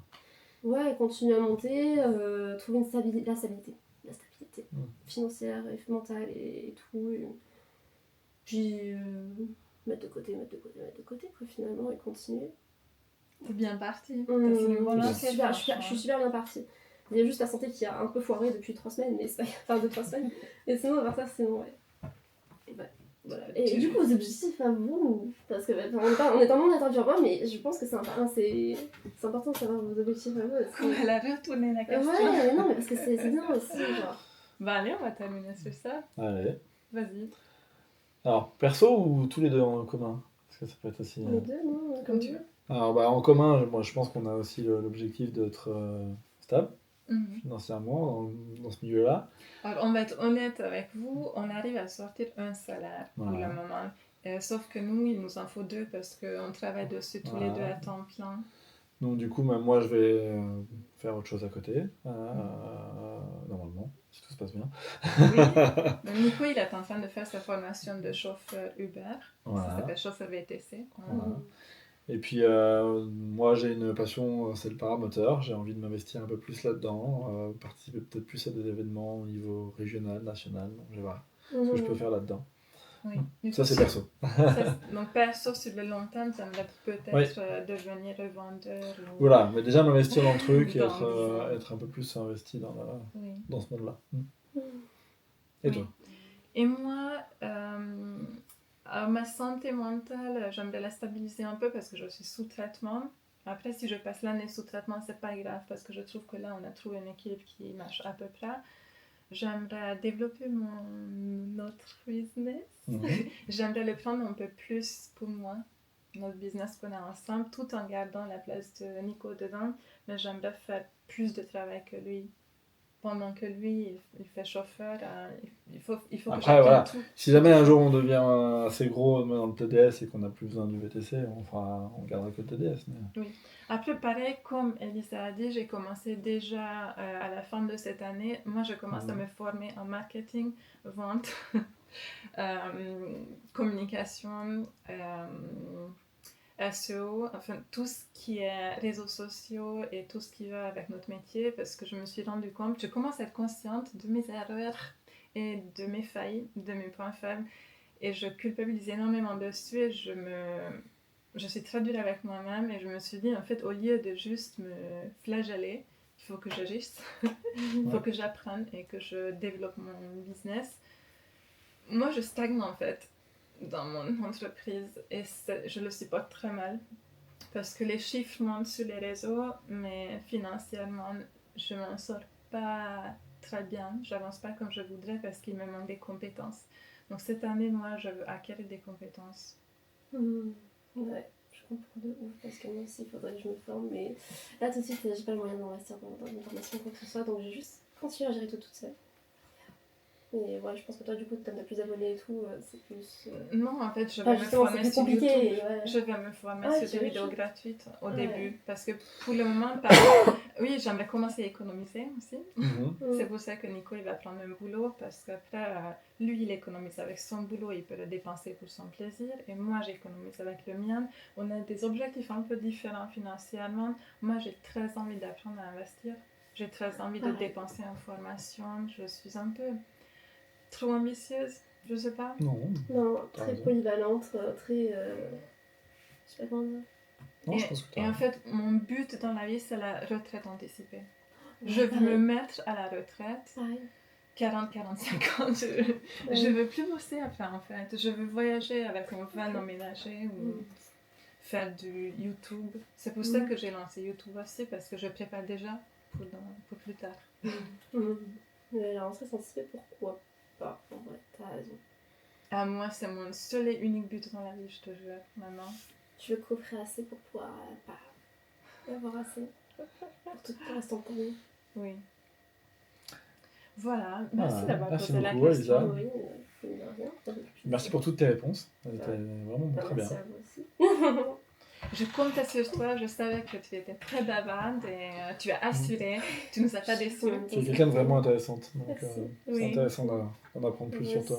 Et impressionnant d'ailleurs, à ton âge, voir à quel point tu es ambitieuse, fascinante, puis tu très timide mais sûre de toi en même temps, un peu perdue mais en même temps tu as les pieds très stables et tu sais où tu vas, c'est incroyable. Une vraie entrepreneuse parce qu'en fait elle se gère déjà. Plus ou moins.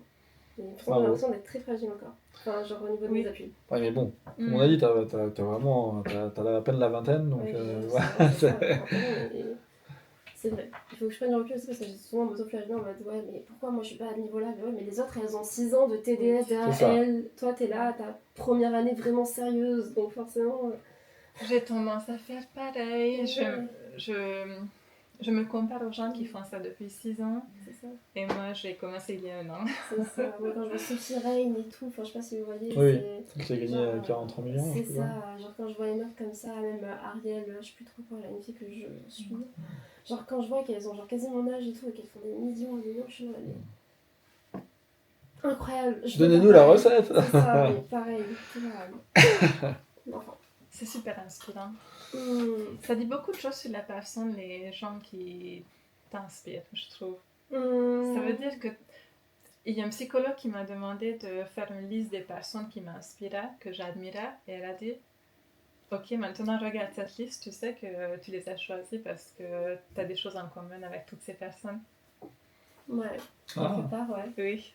Mais c'est ça aussi que genre, je suis tellement ravie genre, d'être invitée à l'événement de Calamité, je suis tellement ravie de vous rencontrer, vous, Nora et tout, parce que c'est un moment que je suis plus ou moins, genre, les TS françaises et tout, genre, d'arriver à être avec vous et avec les autres, je suis là en mode, mais j'ai un peu atteint beaucoup d'objectifs qui pour moi étaient impossibles, et genre, enfin, je me rends compte que vous n'êtes pas des gens hautains, vous êtes des gens mais comme moi, genre, on s'entend trop bien, moi j'imagine trop que c'était des gens un peu faux et tout, Ça t'aide aussi de voir nos failles, non? Et le fait qu'on a... Moi aussi, je suis dépressive, qu'on n'est pas parfait et qu'on a des défauts, et pourtant on y est arrivé. Et du coup, tu te dis, j'ai pas besoin d'être parfaite. Il ne faut pas que je corrige tous mes défauts pour y arriver. Mais c'est pour ça, en fait, genre là, depuis que j'ai fait le Bandfest, genre moi j'ai fait une vidéo et tout, donc je pense qu'il y a des gens peut-être sur lui, mais ils voient de quoi je parle. Depuis juillet, en fait, c'est là où vraiment je me suis rendu compte que mais les TDS me ressemblent, en fait, je suis pas un ovni parmi, on est toutes des ovnis genre, qui forment, enfin, ouais, je vois. Enfin, voilà, un truc de zinzin, genre c'est... Et c'est là je me suis dit, bah oui, je vais le faire, je suis une queen, en fait, j'ai pris confiance en moi de zinzin, en fait, et là, je suis aussi comme ça. Tu as mentionné Norège, en fait, les gens ils savent pas forcément, mais on est grave amis ensemble. Elisa, Norège, Nico et moi. Oui, on a un groupe d'amis, on a un chat. Voilà. Ça nous a beaucoup rapprochés cette fois où on s'est rencontrés tous ensemble. Genre même si je les revois, ce sera même pas forcément pour le travail. Enfin genre oui bien sûr, tant qu'à faire, autant faire des rêves, mais je veux dire, je les vois aussi par plaisir. Enfin Nora, si un jour je la vois et qu'on va à Paris, par exemple, je sais pas, enfin en inverse, si on peut faire un truc ensemble, genre je pense que c'est complètement ok en fait. Genre, je vous considère comme mes amis. Oui. Bah moi aussi en fait. Même si on se parle pas énormément et tout, mais je veux dire, on se parle on tellement. On est tous occupés. On est tellement... Ouais, c'est normal, on est toutes des personnes ambitieuses et occupées, donc on n'a pas forcément beaucoup de temps, donc notre amitié est plus qualitative que quantitative. C'est clair. Quantitative, ça existe comment Oui, si, ça existe ce mot. Quantitative. Ça J'ai fait des existe. études de français qui m'ont servi à rien. Ça existe, ça existe. Mais du coup, ouais, non, c'est ça exactement. Genre, en fait, c'est des gens, enfin, surtout en ce milieu-là, enfin, je sais pas, genre, tu peux te confier, tu peux. Mais genre, ça peut rester des gens sur qui tu peux compter, même si tu les vois quasi jamais. Genre, c'est. Enfin, ouais, c'est insane. C'est hors de la vraie vie pour moi. Genre, c'est incroyable. Enfin, voilà. J'ai jamais vécu ça avant. C'est ce milieu qui est un peu particulier. On est tous des ovnis et ça nous rapproche de déjà, on se voit à poil, on parle de sexe H24, on parle de trauma, on apprend à en connaître sur notre personne. Je fais pas ça avec des inconnus en général. Enfin, genre, tout le monde, même entre amis, des fois, reste réservé. Enfin, ouais, vraiment, ça monte un peu à part. C'est ça.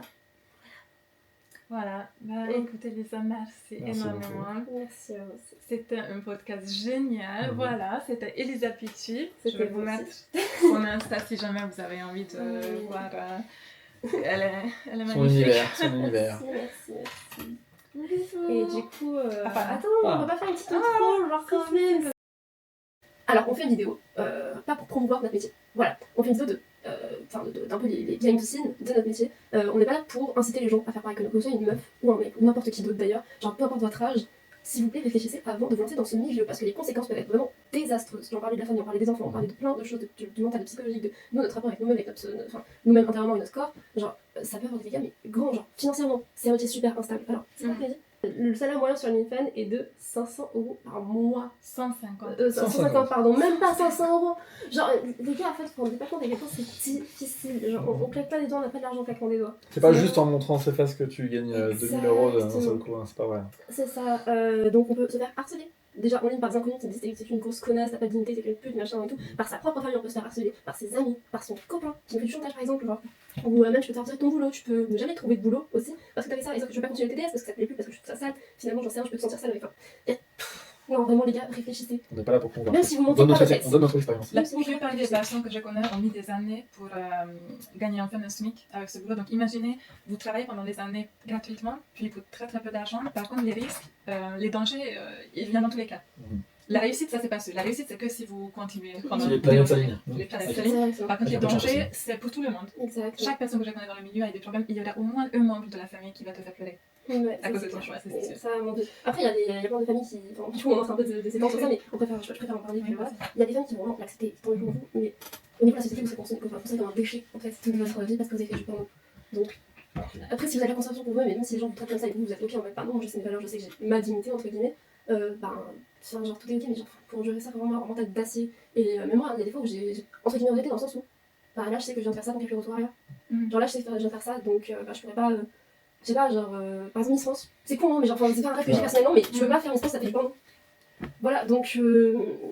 Homme politique Homme politique, je suis même pas sûre que je puisse en Ah non, c'est marrant, c'est automatique. C'est ça en fait. Donc. Ça déconne. Et je pense que c'est génial que tu t'es posé des questions, que tu t'es arrêté et que tu as eu des doutes. Si vous vous lancez dans ça et que vous n'avez pas de doute et vous n'arrêtez pas et vous ne posez pas de questions, c'est ça qui est problématique. Ouais. Il faut être conscient des conséquences. Il y a des questions. Voilà. Moi, personnellement, quand je dis qu'il n'y avait pas d'automat, c'est pas genre je regrettais ou quoi que ce soit, c'est pas je regrettais, c'est juste là. Je me dis, si je fais ça, je sais que je pourrais pas faire ça. On avoir confiance. Oui, ça freine certaines portes. Exactement. Donc voilà, ne croyez pas que vous allez montrer votre cul et gagner 1 milliard pour cliquer en ça ne fonctionne pas comme ça. Non.